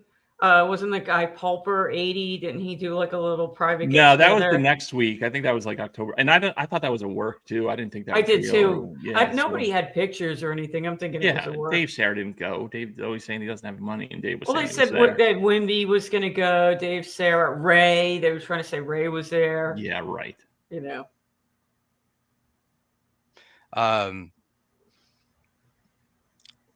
Deb is all right. Thank but you. I have no idea what. Thank you, I don't know Schmuel. what the deal is. You're all right and, too. I don't, Panhandler. I don't understand. He's friends with people one day, then he's not friends with them again. He's out of the Schmuel business because I had Mersh on the show. So. Do you think he's being serious right now? I was pissed. I'm not a Mersh fan, so I was like, "Fuck that! I don't want to be any part of anything that has anything to do with Mersh type thing." The reason was the whole link thing that we talked about earlier that I was annoyed about, and admittedly, again, I was being a petty bitch about it, but I was just fucking annoyed that come on my show. Here's a link. It never sent the link. Excuse me. So that's what started it, and then that night he did have Mersh on, and I was like, all right. Then I just became a total fucking girl. Yeah, Isaac Walmart, I know he doesn't have the money to go. Supposedly, like Pulper 80 was paying for all these people to go, and they were going to have like a weekend in Vegas or something. And he was going to take. Rumor has it he's sick. He's sick with cancer, and he's spending his money now before he passes away. I don't know if that's true or that's a work. If it's true, my sympathies. Maybe his wife just left him, and he's just like, "Fuck it, I'm just." Hey, if going I to knew, Vegas, baby. No, you know what? If I knew for sure I had limited time to live, I'd be gambling all my money and spending, and leaving Las Vegas. That's the way to do it. Yeah, that's my plan. Go out that way for sure. My luck, they tell me I'm going to die. I blow everything and then they say, "Oh, you know what? We got it mixed up. That was somebody else's result. We found You're a fine." cure. After I sell my house. All right, I want to play. Since people are saying Buckman is really steamed right now. He is pissed. I think. All right, let's listen. Do you think he really is pissed at you, or do you think he's really like? I think he's really mad. I don't know. I'm sure I'm part of it, but yeah, I can tell he's legitimately annoyed. Well, he's reading into you because he's not watching us, so he thinks that you're bad mouthing him right now because I just like, oh, interesting. And I didn't even say like Panhandlers talking shit about you. I said Panhandlers on NPS. Interesting. Right. You know, so he's filling in his mind what you're saying right now, and really you're actually being completely respectful and you know you're just calling it like it is, but you haven't really been disrespectful in any way to him. Right. I'm just answering your questions, giving my opinion or my take on things. And I would say it directly to him. And I have said it to him. I would, you know, I'm not going to, if he agreed, I'll show the text that I sent. Like it's nothing that I haven't said directly to him. You know what I'm saying? So what I'm saying on the show, he already knows type thing. I'm not one of those guys. Like I will say it to your face. I won't go back on it. I'm pretty honest. Of all my faults, being a liar is not one of them. There we go. Deb is a two-faced, verified two-faced. Oh, he doesn't like me. I don't know. She's always been nice to me, but look, it's possible. Anything is possible. But it is what it is. It was a little weird down in Atlantic City that her and Rob, you know, spent hours and hours together. And so Schmuel's toining now. I don't know. And Johnny, crash and make a shift while you can. I could, John. It's Why would he time me out? He doesn't want my money? Proven in black and white. Yeah, I get that. But are they going in through any event, I'm just I've avoided talking about. He doesn't like that you're friends with Rob Saul, though. Interesting, Deb. The plot thickens. Because he doesn't like Rob. Rob doesn't like him. Rob wanted to beat him up. You know, and but he never said he never said to me that he didn't like that I was friends with Rob Saul. He just told me he didn't like Rob Saul, and the feeling was mutual. In all fairness, Rob has said some nasty shit about his wife. I mean, Rob's taking it really far. Yeah, Rob sometimes pushes the envelope.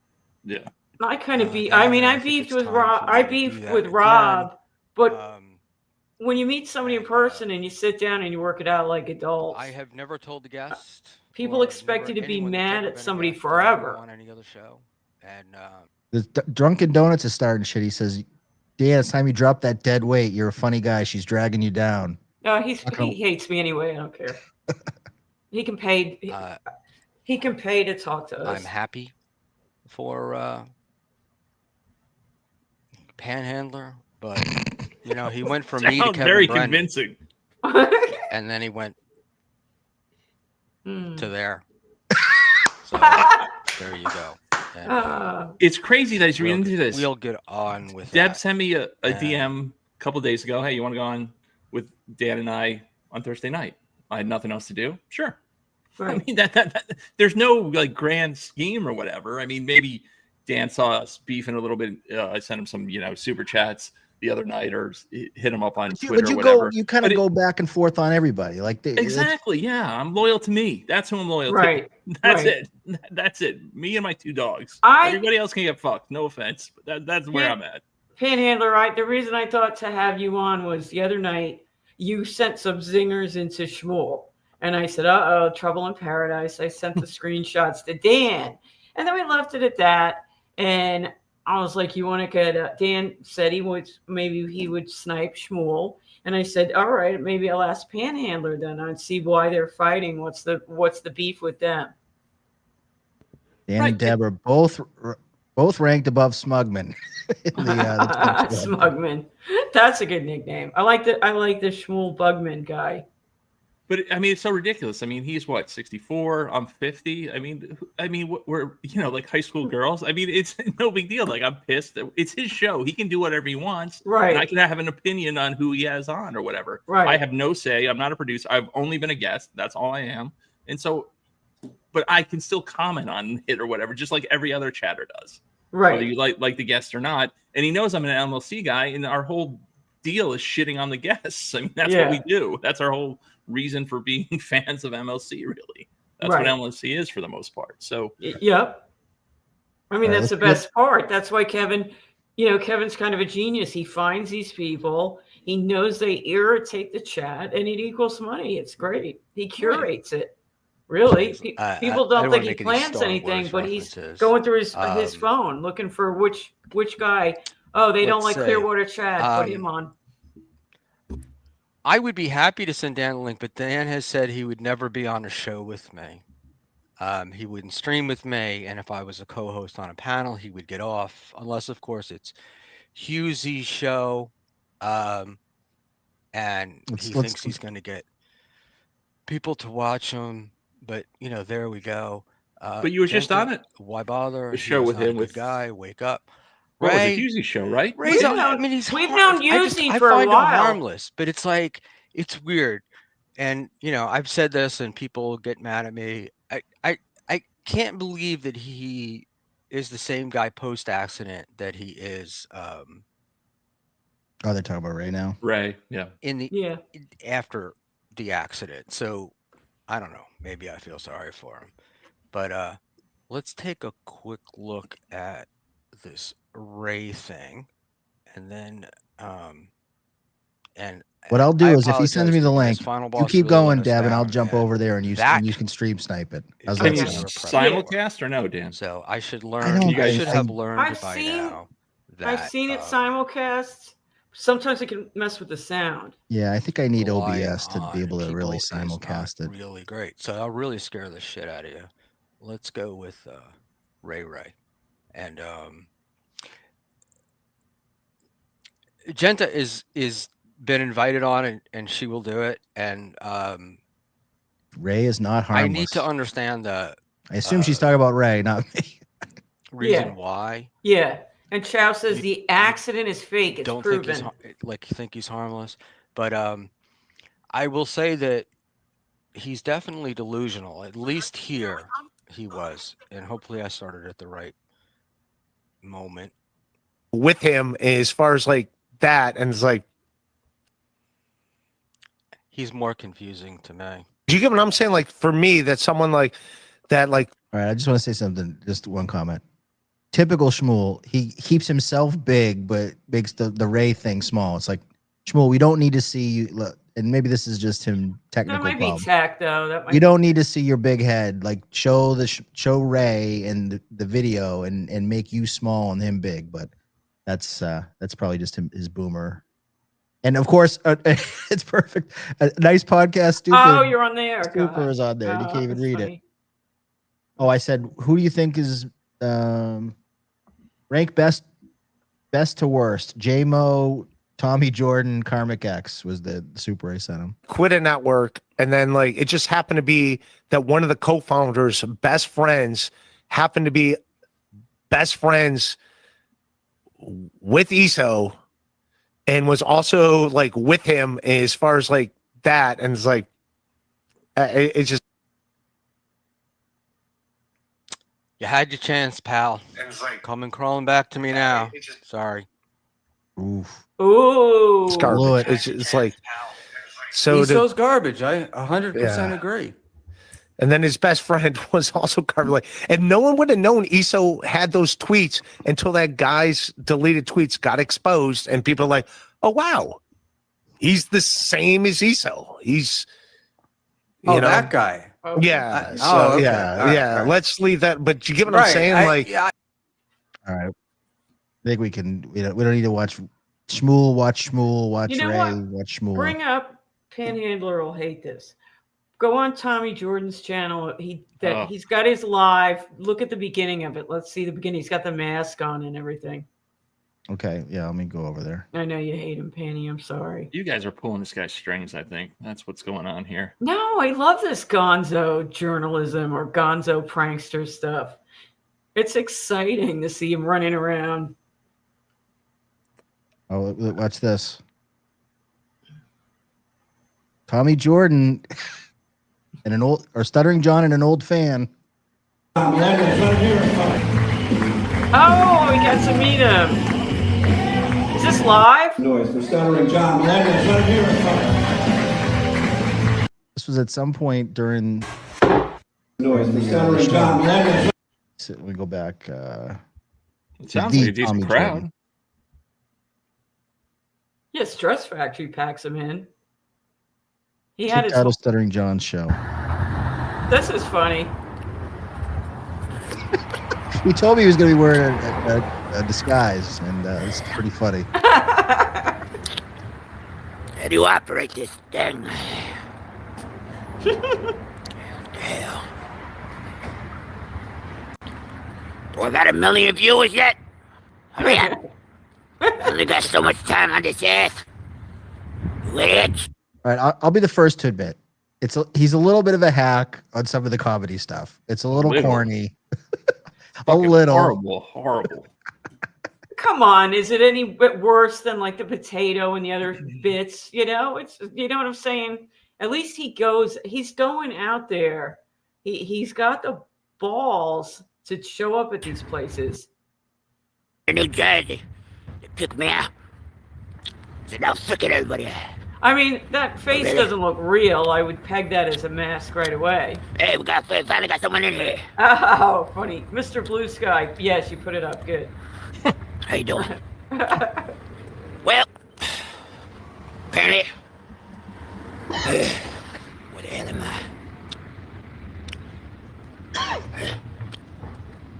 Well, I do love that Buckman is saying, well, Ray was going to send me the link tonight. And I don't know. It sounds like he's sending it to Hope. So I think, Buckman, you got overruled there. But now, because I'm watching Buckman on the side screen over here, and it seems like he's still a little miffed that Ray isn't sending him the link. He's looking for a guest, and they all. Yeah, I think he's looking for a guest, probably. Yeah. Oh, yeah. It's true. Well, looks like I got the boot. I didn't even get to meet Keanu. Kiki. Well, I did see Kiki, but You guys are trying to trigger me. Should I go back in? Yeah. Hey, Stevie Lou, how you doing? Where's Kevin Brent I'm looking for? Hey, you're gonna crash. Hey, watch where you park that thing. You gonna run me over? Hey, who's this guy over here? I know this guy. You guys know this guy? He was on the Howard Stern show and Jay Leno. And he used to have a stutter. But now we don't got a stutter no more. You fixed it. This guy kicked me out. Why'd you kick me out? I just want to see Stuttering John. Wow, Ari Jane, Panhandler looking extra decent tonight. Whoa. No, well, this is behind the scenes. She once called me decent looking, which as a man is pretty much saying, yeah, you're not that ugly. So I bust her chops about it. Saying, you know, you're decent looking. You're all right. I was going to say decent looking can sometimes mean He's like Gilly calling Carmen a five. Yeah. Right, exactly. Thanks. Sure, you're old enough to be my dad, but AJ is the OG queen of the Dabbleverse, so I'll take it. Because I'm ugly? You're handsome. It's just making people uncomfortable. I love John. I wanted to do a little interview with him after I had questions. Can I take a picture of you? Sure. I want to do physical harm to this person. I'm not. You the owner of the club. Am I the owner? You know. Benny Brown. Yeah. well, for your benefit, let's go to where he meets KB here. Yeah. Oh, is that Flimsy? Flimsy, that's Flimsy, Oh, the okay, great Flimsy. Yeah, Flimsy's cool. Oh wow. So okay, so there's he met up with the whole crew here. Sorry, we'll play when he meets the crew. Nice. Wife? Are you wife? Captain Hoover. Nope. Captain Hoover, New Brunswick? Yes, sir. How long on the force? 22 years. All right. So you're not ice. All the Dabble girls are horny here. All right. Thank you, sir. Oh, they like NG. Oh, Shades Cal likes NG Ranger. Get in line behind Mommy. know I think what? Mommy's got. No, got Mommy first dibs. lost. Mommy lost NJ to Victoria. That's a rumor. I'm going to make sure. No. Victoria's married. She's not. Oh, I didn't know that. Okay. Yeah, she's pretty. She's happily married with kids. She's not. She's really not pretty. Yeah. She's from New Jersey though. She probably went. Yeah. Because she does that stuff. But I'll tell you, I miss living up there. I do. I could go to all this bullshit and it'd be fun. Dan, you went after Ranger the other night, didn't you? Nobody goes after Ranger. He's the new darling of the Dabbleverse. Well, that's see, when they zig, I zag. You know, when people are getting too much love, I gotta take them down a notch. So and I'm not going to rehash the whole thing, but my gripe with NG Ranger is I feel like he's a little, shall we say, too agreeable. He's very, very milquetoast, very plain. I mean, he's a nice guy. It's nothing personal. He's nice, young guy, but everything, like he does a lot of like super chats. He does a lot of comments. He's involved in everything, but everything is like kumbaya and no ruffling feathers. Even when he makes something that's like a pithy comment on MLC, it's still kind of like, oh, that NG Ranger, he's still in good graces. I'm telling you, NG Ranger, get out there. Okay, let me. He's out there. He's out there doing. No, I mean, but when I say get out there, have some balls. Like We're big. I need hot takes. I need a little bit stronger opinions on things. I need less middle of the road, sitting on the fence. Flimsy does a good job. Flimsy's got kind of his, he's a little, he can be kind of, subversive and have some things. NG Ranger, I need you to kind of like be a little bit more, out there. I need you to put your neck out on things, make some calls, make some hot takes. Not everything has to be agreeable. You don't have to be buddies with everybody. But that's what he's going for. That's not really my vibe. I don't really do that. Yeah. Hey, I'm over here. Ranger is a ball washer, but you got to start out ball washing to get clout. Yeah. It's the ball washing to gatekeeper time. That's the path. That's the Schmuel Buckman path to the top. Ball wash. All right, Schmuel. All right, Schmuel, Dan. Let's roll the video. All right, thank you. Nice, Captain. This reminds me of when you got pulled over. You're crazy, bro. He asked him if he's ice. I ask everybody if they're ice. Kevin's getting a belly. Look at him. Who do you think ratted me out? Was it Kiki? My co-host from yesterday? How the tides have turned so quick? So I can't even cross the street. I can't even go to my car. I'm stuck on this side of the street, but at least I'm with KB. How do you not get into an event like so they can actually ban people from going into comedy? Deb, you know this better than I do. How does that work? If there's somebody they don't want in, they will tell the doorman not to let them in. They give them a picture, and that's what they did here. They printed out pictures of Tommy Jordan and Kevin Brennan. Seems kind of lame. Most places, honestly, when I worked at comedy clubs, we kicked you out if you were in trouble, and that was the end of it. We didn't like take your picture or anything. Oh, go! Now I went by 2, told me not to say that.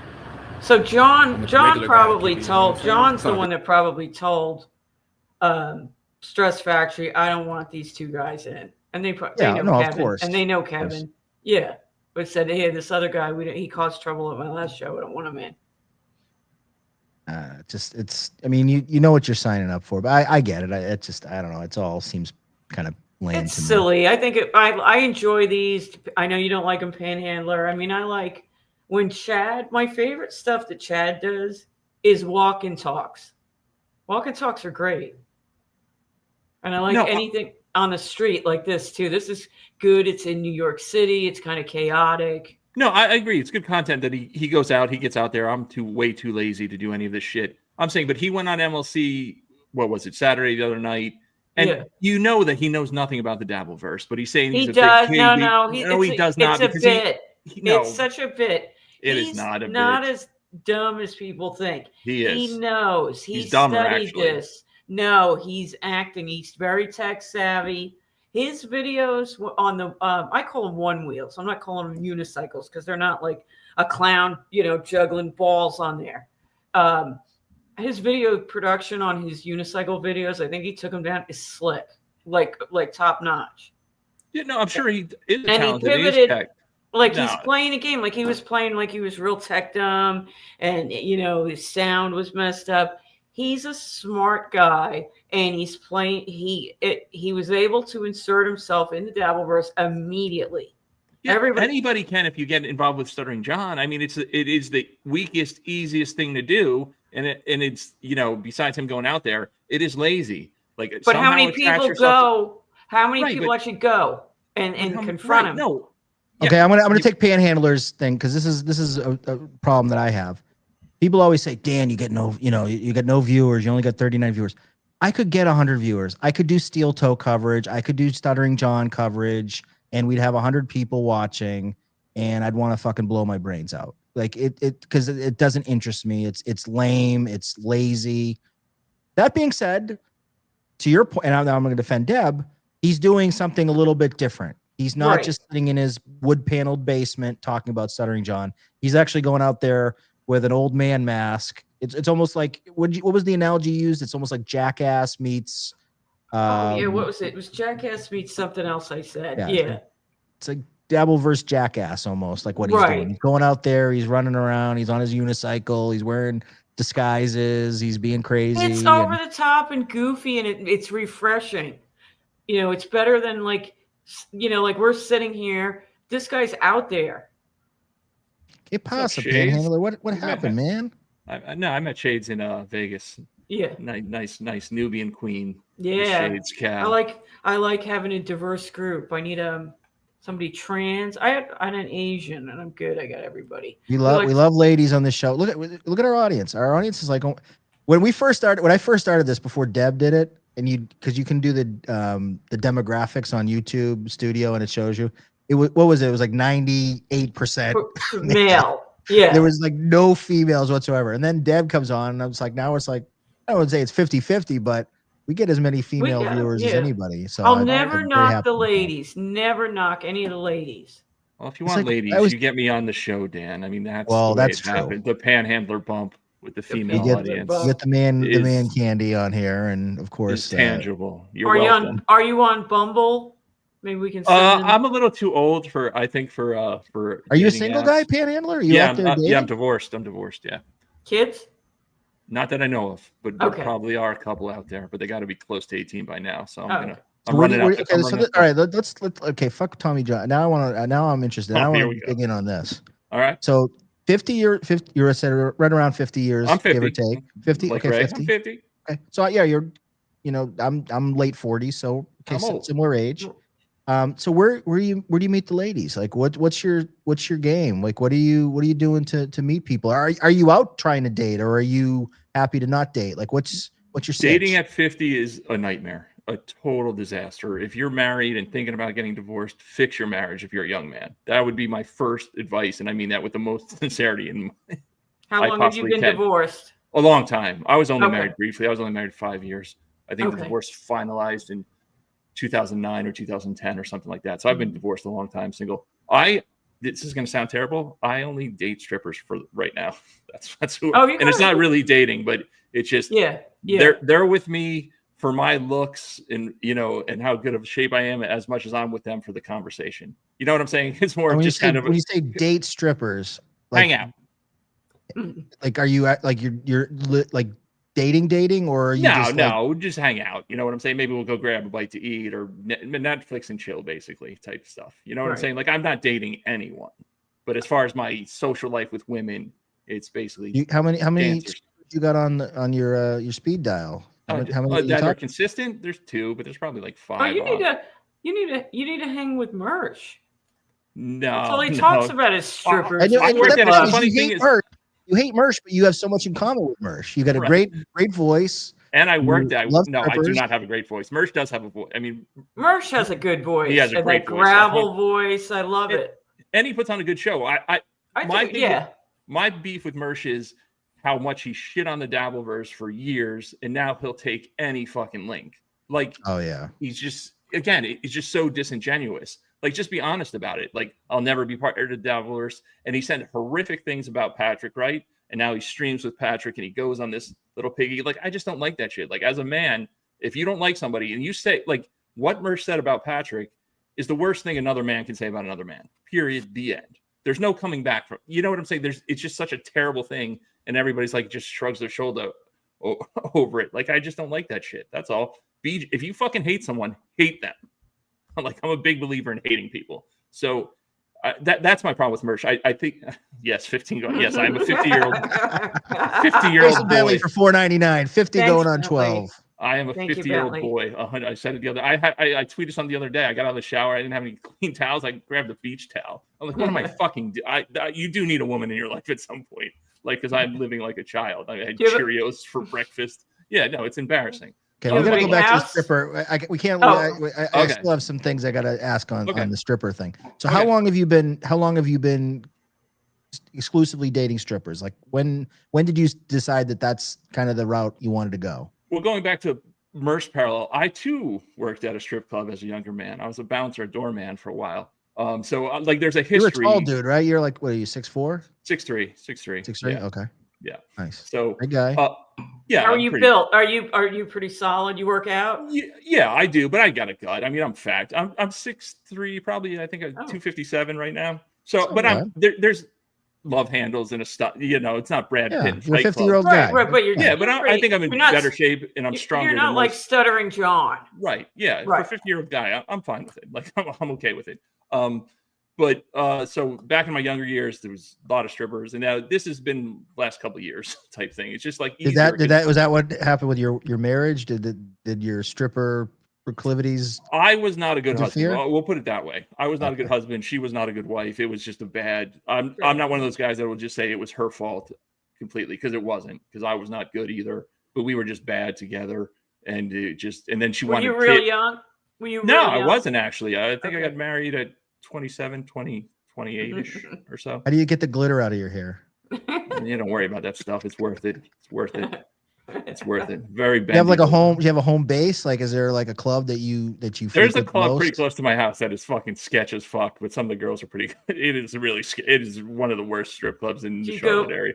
Because that's the kind of club where you can pick up the girls, right? Oh, like, but yeah, I know. Clubs, Like, they're gonna think you're a mark. Yeah, you right? go uptown Charlotte, you're gonna be spending a lot of money to try, and you're just gonna take weeks and weeks and weeks and a lot of money. Are you able to share the name of this place or no? No, I'm not gonna do that. Okay, I don't want to do that. I'll send you a DM or whatever. Okay, yeah, send me. I won't share with anyone. No, I'm just if you curious. Google map it, you'll be like, this guy's got to be. It's such a fucking shithole. It's ridiculous. It's I want to see it. Send it to me too. I want to read the reviews. It probably is like this place I went to in Panama City Beach when I was in college. We went down there and we it wasn't right in Panama City Beach. It was probably like 5 miles away. But there's a strip club down. If you keep going down whatever that road is, and it was far enough away from like the resorts and all that stuff, and it was Panhandle, Florida.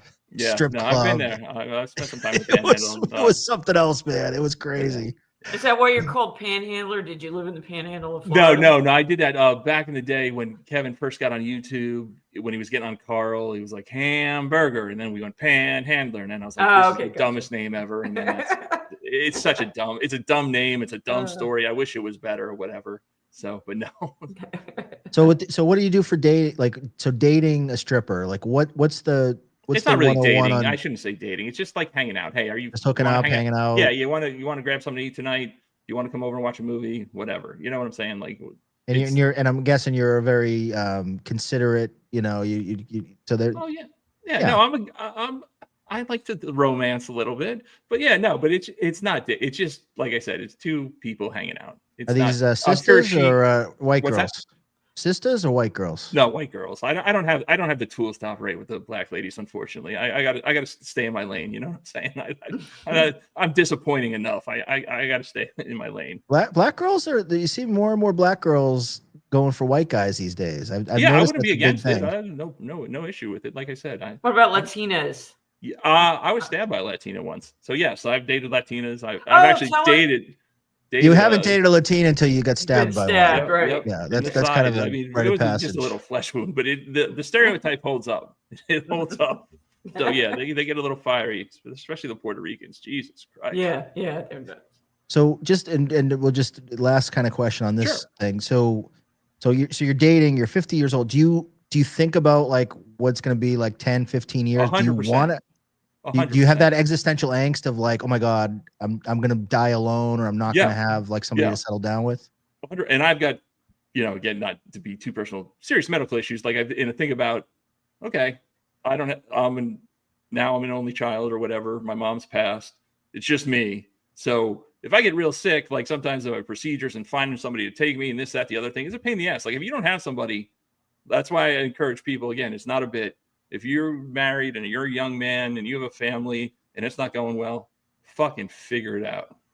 Figure it out, because it's even like late 30s dating is tough. Yeah, these no, days. it's no good. It's not. I'm not joking. It's tough. I did have one. I was engaged again, and that ended, and that just broke me. I was like, all right, I'm out of this relationship business because been in a lot of relationships. I'm the only common denominator. At some point, you got to look into yourself in the mirror. I knew he'd get Ava. I knew he'd get Ava. Should we ask if Ava wants to come on? No. No, leave You it don't alone. do it. No, I'm not gonna. No. Tell her I miss her. I like Ava a lot. Okay, that I can super chat. Mm-hmm. Okay. It's gonna send him over. Hey, the edge. Ava, handler. This is you and then a heart. Little heart. Definitely heart. Definitely heart. You want a kiss or just a heart? No, just No, a heart. heart. A Let's not kiss is oversell it. We want to tease it a little bit. You know, we don't want to put like it all out a there. little, just a little heart. Do the double heart. So there's a big one and a little one. Oh Jesus! Oh, No, the big other one. okay, That one. okay. Yeah. What do you think? The one up on the. Which kind of heart do you want, Panhandler? Yeah, What's- let's go. Debbie's a lady. Let's go with her suggestion. There If you I go. click on it, will Like it that? work? Yeah, there you go. That works. and an exclamation. No, that's it. Exponent. Oh, that's too much. Just Yeah, we'll send just it. go Don't with worry about it. Just send it. You're supporting Skip him it. tonight. Buckman Ciao, should I'm be not a happy. He's fan. monetized. This is All what right, he let's- wanted. Let's This is what listen. you wanted, Buckman. You wanted the monetization. You should be happy. What number are you on the chat To me, rankings? seemed like he Oh, I'm was number less one, interested baby. in bringing and getting information and finding out like the answers to your questions than he was shitting on you. And then after this, we'll wrap up. Yeah, We're at the I think 2 hour mark. I understand why you didn't pick up on that microdynamic, but no, he never really liked me in the looks first nice place. tonight. Like even before I started. What? going Oh to yeah, this, she looks yeah, nice. yeah, I think she's She's she's. like, all right, we'll have She's Ava got on, kind of but, she's got a look. I like her I mean, look. I I like badmouthed him Ava. just She as does much have a as I unique look. badmouthed Shuli with John. And I don't. Oh, Art Bell's like, starting Shuli's trouble a in the much chat. worse person, What's he but saying? when we're talking about No Schmuel John, and no I ghoul, have the same the panhandler. critiques apply to Carl too. Maybe That's not as not much as nice. Shuli. So That's not Carl nice. was pissed at me because I was like, I've taken. We a like lot of Ava. shots. We're That's fine. I just thought I like Ava a lot. it I don't would know I why do she's too. so shade. like we could let it derail. She's maybe fun. after She's we out talked for there like doing her 20 minutes. thing. You know, That's what You have I all was these on. factions So so you didn't that feel like you came in so to now derail it? she's Did you feel with John. No, I didn't come in. The to people that fight. like Shuli I thought show we could don't like like have Ava an interesting- anymore. You know, I'm sorry. you can like multiple no, shows. no. I like I'm sitting here waiting for you. different Your shows. answer. I watch sometimes watch Shuli, and people, Yeah, you know, and sometimes like chat or whatever. They're like, oh, Buckman why is are so you in uncomfortable. He must be reading the chat. Look at he's reading the Yeah. chat right now. there? Sorry, go on, Deb. You know, everybody wants to be in all these factions. Well, Shuli doesn't like this one, so I can't like this one as a fan, or Kevin doesn't like this one. You know, that like the fans get like that. Really, the fans are like that. They're like, oh, why were you in Shuli's chat? Why do you like him? Why are you friends with Rob now? Like, well, I met him in person, which is more than a lot of people do, is meet the other people in person. And he was a really great guy. We had a dumb internet beef. Yeah, you were in the corner bar with him like the whole night. That one night. I didn't even, you know what? I wasn't even going to talk to him at first. Mint Diggity brought him. He was in the corner bar. He says, Rob's here. And I'm like, yeah, And good. if anyone should have a problem with Rob, you should have a problem. He said awful things about you, and you buried the hatchet and you went I right up buried to the him. hatchet. We bought me a drink and we had a nice conversation. He was a lot of fun. Saw him a few weeks ago when I was up there at the Borgata. Teamster Tim and I went to his. Hi, Mr. working Smith. Sorry. Hey, Mr. Smith. He was working at the Japanese restaurant. He took great care of us. He made awesome drinks. He's a nice guy. Oh, he's seething. All right, Chow. I love Chow. Chow goes, tells us all the dirt. Chow loves this There's a stuff. certain, I thought it'd be a little more sophisticated. Oh, the I mean, eyes this is got all big. retarded. I understand that, but I thought When his I eyes didn't- start bugging out, I you didn't know realize something's that they coming. have absolutely no interest in me answering the question they asked, and that they just wanted to make me look like a piece of shit. And that's fine, but I just didn't have a strategy for it. I just didn't come in a mood ready to do that. You know, I just wasn't. Were you what's the nervous when like unsure of yourself or something? Yeah. Well, a lot of it had to do with everything right before. Like I was planning on having an hour to get ready. Like that appearance, I just walked into the door and had to turn the camera on because I didn't want to cancel. Yeah, and I'm usually I'm anxious kind of during the day and more quiet and reserved. Like when we talk a lot of times, that's after I have a couple of beers or something. And so when they just attacked me like that, it gave me anxiety and I just got nervous. But that's my fault, you know. That was brutal. That chat was brutal. Sometimes you have a good. What was brutal? When she was on with Carl and Schmuel, Oh, that yeah. chat like went hard after her. Said some pretty bad things. Sometimes you come in, you have a good appearance. I didn't do well that time. I didn't adapt in the way I wish I would have. The lowest common denominator to go after. Sorry, Dan. To go after the trans stuff, it's just so weak. I know. Because I've streamed with her, and she is frustrating. She does like drone on a little bit, or she won't let go of a conversation, or she won't stop talking. But I mean, there's other legit reasons to go after her, right? And I like her, so I'm friendly with her. I like her too. Yeah. But yeah, I don't like the going with that lowest. Yeah, I don't either. It's just so lazy. A little more back and forth about the actual questions. Well, it's the thing with Rob. Analytical, and put it on pause, Dan. Because that show's been that, Yeah, Rob does that a lot. No. What I would say is with Rob, everybody goes dog fucker, dog fucker, dog fucker, dog fucker, and that's all they got. Come up with something original. You know I'm saying the same thing. Like if you're going to try to roast Ava, come up with something more original than trans related joke. Yeah, no, that's fair. I agree. I think that you can be a little bit more clever than that. I think so. The show's done that. Yeah. Same thing with Chrissy. But it also felt like the you horse were, jokes. But no, come up with something else.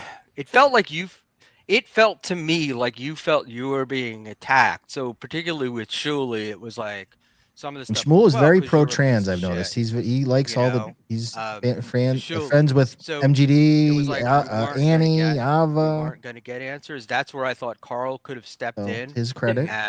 Very progressive. Been the mediator. That's what made the anxiety. It's like, oh, this is gonna just be a free for all, and there's no refs, and it's just Carl's gonna. If Shirley's gonna interrupt me here, and then the second I start talking, Carl's gonna do that, and Carl's being very disingenuous and not. Come on, Buckman, read my chat. They would just take something I would say and just interpret it in the most bad faith. Ava said my wife isn't a real woman because she makes the money. Haha, imagine a dude saying that. Yeah, Schmuel. I'm sorry, Crumb. Hey, Crumb, what's up, by the way? Crumb and Ava do not like each other. I've been on streams with them before, and they really get after each other. Yeah, they are not friends. Yeah, I mean, if you're mixing it up, you're mixing it up. It's like no. If Ava says shit, you got to come back over the top. I mean, I get it. I mean, she says some crazy shit too, so she's gonna catch some. I mean, that's part of the game, man. Shades, Cal. I don't think anyone watches BYB. You guys must be unaware of how rude and insanely fucking whack Ava is to people. Yeah, I mean, Shades, I don't disagree. She does sometimes go below the belt, that is where it opens her up to people saying, well, okay, well, you're a dude, or or you look like shit, or, this, that, or other thing. And I still wouldn't go there. I'd still try to find something like if I was going at it, I'd try to pick on something a little bit like in fact, she was in our chat a week or two ago and she was giving me shit in the chat. And I said, listen, well, I know your whole thing. You go on every show and you're trying to get attention and you do your thing. I'd much rather go at what she's doing and how I think it's corny than, something. Or what she's saying that you do not, that you disagree with. Yeah. But that's just me. Hey, I'm no angel. Everybody knows that I'm a bad boy. No, I agree with myself. Shades that she earns some of the shit she gets. I'm like Dan. Going after the trans stuff is just weak. There's so many other things to go after her for, and she too is a show whore for certain. Oh yeah, I was up I don't sleep either, and she was on with Canoe at 3:30 this morning and Nasty Neil. I mean, you'll see she'll be on BYB. She'll be on Point Counter. She'll be at Schmuel. She'll be on every fucking show. It's crazy. She never met a link that she didn't like. Right. Basically, yeah. And I don't like that either. Like Shades Cal not backing down. Fuck this. She's as delicate as a little flower. BS. She's got a cock and balls. She could take it. All right. Hey Pan, I got a question. I do love when feminists go at when there's the trans feminist. Yeah. The TERFs. Butting heads like the J.K. Rowling stuff. Like I just sit back and I just kind of observe. Because I'm a guy, and I'm not trying to pass as a woman. So I'll sit this one out. I'll let you ladies duke it out. Panhandler. Would you ever get with a trans girl? No. Or have you? I almost got tricked. Not tricked, but I didn't Right. know one time, and somebody in Charlotte's got a big trans community and a Okay. big gay community. Again, I don't care, but Yeah. I was surprised when I moved here, considered it's kind of deep south, but Charlotte's kind of different than the rest of North Carolina. Right. It's very left. Yeah, there was a awkward night a few years ago. Yeah. So. Listen. When did you? Okay, you can't walk that one. You can't walk away from that. How did tell us what happened? Like when did you know that I was out that with one of my stripper friends, and she brought a friend who, and I'll send you a picture of this girl, and there's no way you would have been very passing. Yep. 100%. And we were getting along all right and having a good conversation. And this is back when I was drinking, and so just feeling it or whatever. And then my other it wasn't friend, like you were in Thailand or anything, right? Exactly. No, it was uptown Charlotte, a nice steakhouse, and she pulled me aside, my dancer friend, and like, she's trans. I was like, shut the fuck up. Like, I thought I thought the girl was fucking with me or whatever. And then the trans young woman, told me. And I guess she went full trans, like she had the surgery and everything or whatever. Oh, wow. Yeah. So she's committed to the bit for sure. Right. But I wouldn't have fucked. She's all in. She's pot committed. Bro, I guess like after you look at it, you're like, yeah, I can see it. But again, I was drinking. It was dark. How dark steakhouses or whatever. I wasn't looking. I wasn't expecting it. And I was like, I was blown away, dude. I was like, bro, I got to put the bottle down. This is really messing with me. Is this rock bottom? What is going on? Reevaluate some things. What? I think Buckman is so mad at us. I don't even think he's going to read my chat. I don't know. We'll give him 5. I'll put it back on. We'll give him another minute or two, and then we're going to wrap up. I don't. Okay. Faith way, and then there's no way to keep being like, no, I didn't mean it like that, or you know what I mean? Like, yeah. And a lot of times when you get in those arguments with people because they're both so scripted, it's like, yeah, it made me definitely feel like Shuli's really, really, really an unintelligent person. See the thing. Okay, so let me just give my issue with Ava. She actually has really good takes sometimes, and she really kind of says exactly a lot of times what I'm thinking about things. Right. But she's always playing both sides of the thing. Like she'll have an opinion, but then she'll go on the show and then kind of play nicey with them and then deflect it onto somebody else. So it feels a little like disingenuous to me that she's trying to play like all the sides. I feel like the whole thing with John is really disingenuous. And I don't know if I think it's a work. I just pick up little things. And if she truly is trying to ingratiate herself with the trans kid of John to try to get dirt, that's really low class. That's lame.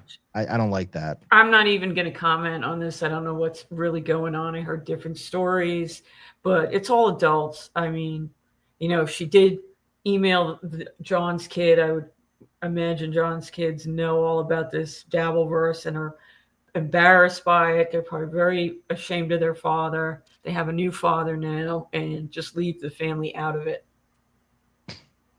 Ava has no real conviction. Her opinions are gender fluid, if you will. Mm-hmm. And then Harry does. If Buckman hooked up with Ava, that's a good one. The old devil's three-way. The old devil's three-way. Yeah, that's a three-way. Yeah.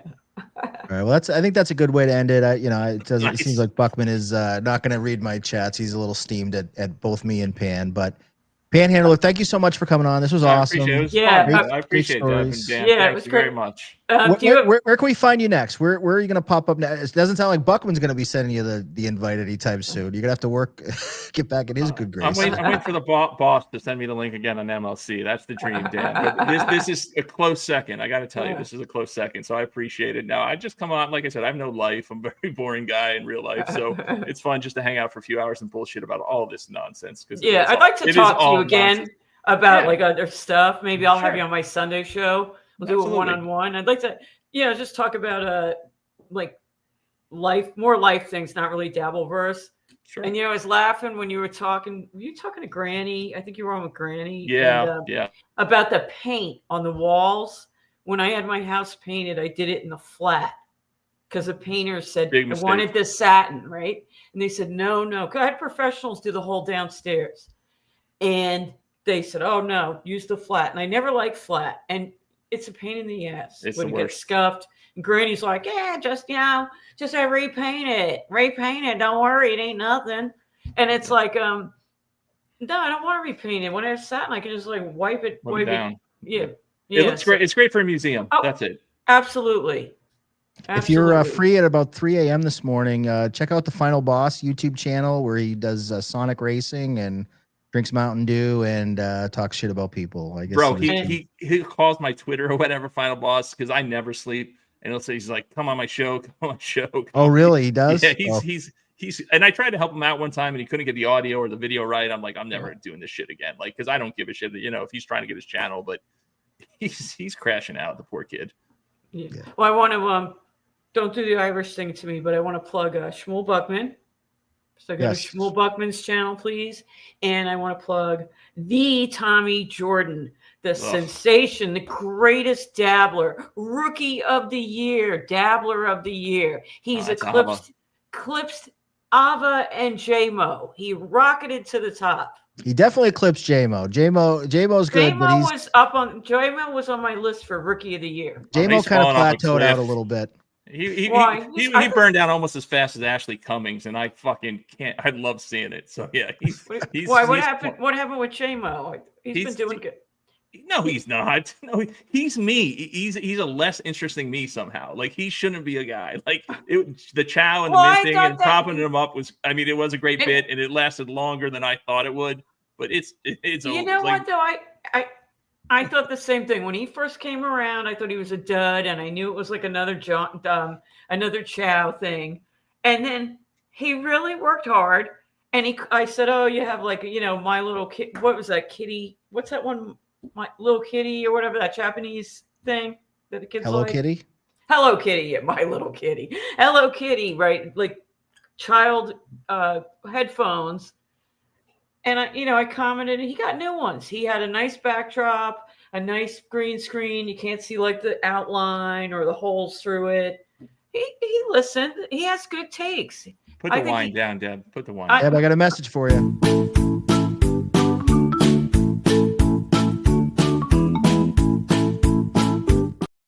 I was just going to click on it because it's addressed to me. Bentley, $4.99. Thank you so much, Bentley. One-on-one with Panhandler Deb, you're going to need a bigger couch. Thank you. And if you guys met Bentley, he's not exactly tiny. Just I met him. I did meet him. Let everybody know. Big. I did meet him from Georgia. We talked to him for a while. Yeah, I did. Me in Vegas. Nice guy. Nice guy. I'm going to war with Bentley next. Stay tuned. Deb, when are you doing the Sunday show again? The football schedule, I go out to watch football and I meet up with people, some friends. We go to the sports bars and we watch football. So that's what I kind of put it on hold. But maybe, I don't know if I'm going to go out this Sunday. Maybe I'll bring it back and I'll get old Panty on here. We can talk about home repairs and strippers. And I like it. Maybe I'll have a stripper. I'll have a stripper. Maybe I can get one to come on cam with me. Give me a stripper, sure. Right. To come on camera. I don't need one. Yeah. No, I know. But no. Have any other guests that you'd really like to focus on? Like anybody else you're thinking of? Oh, absolutely. I'd love to have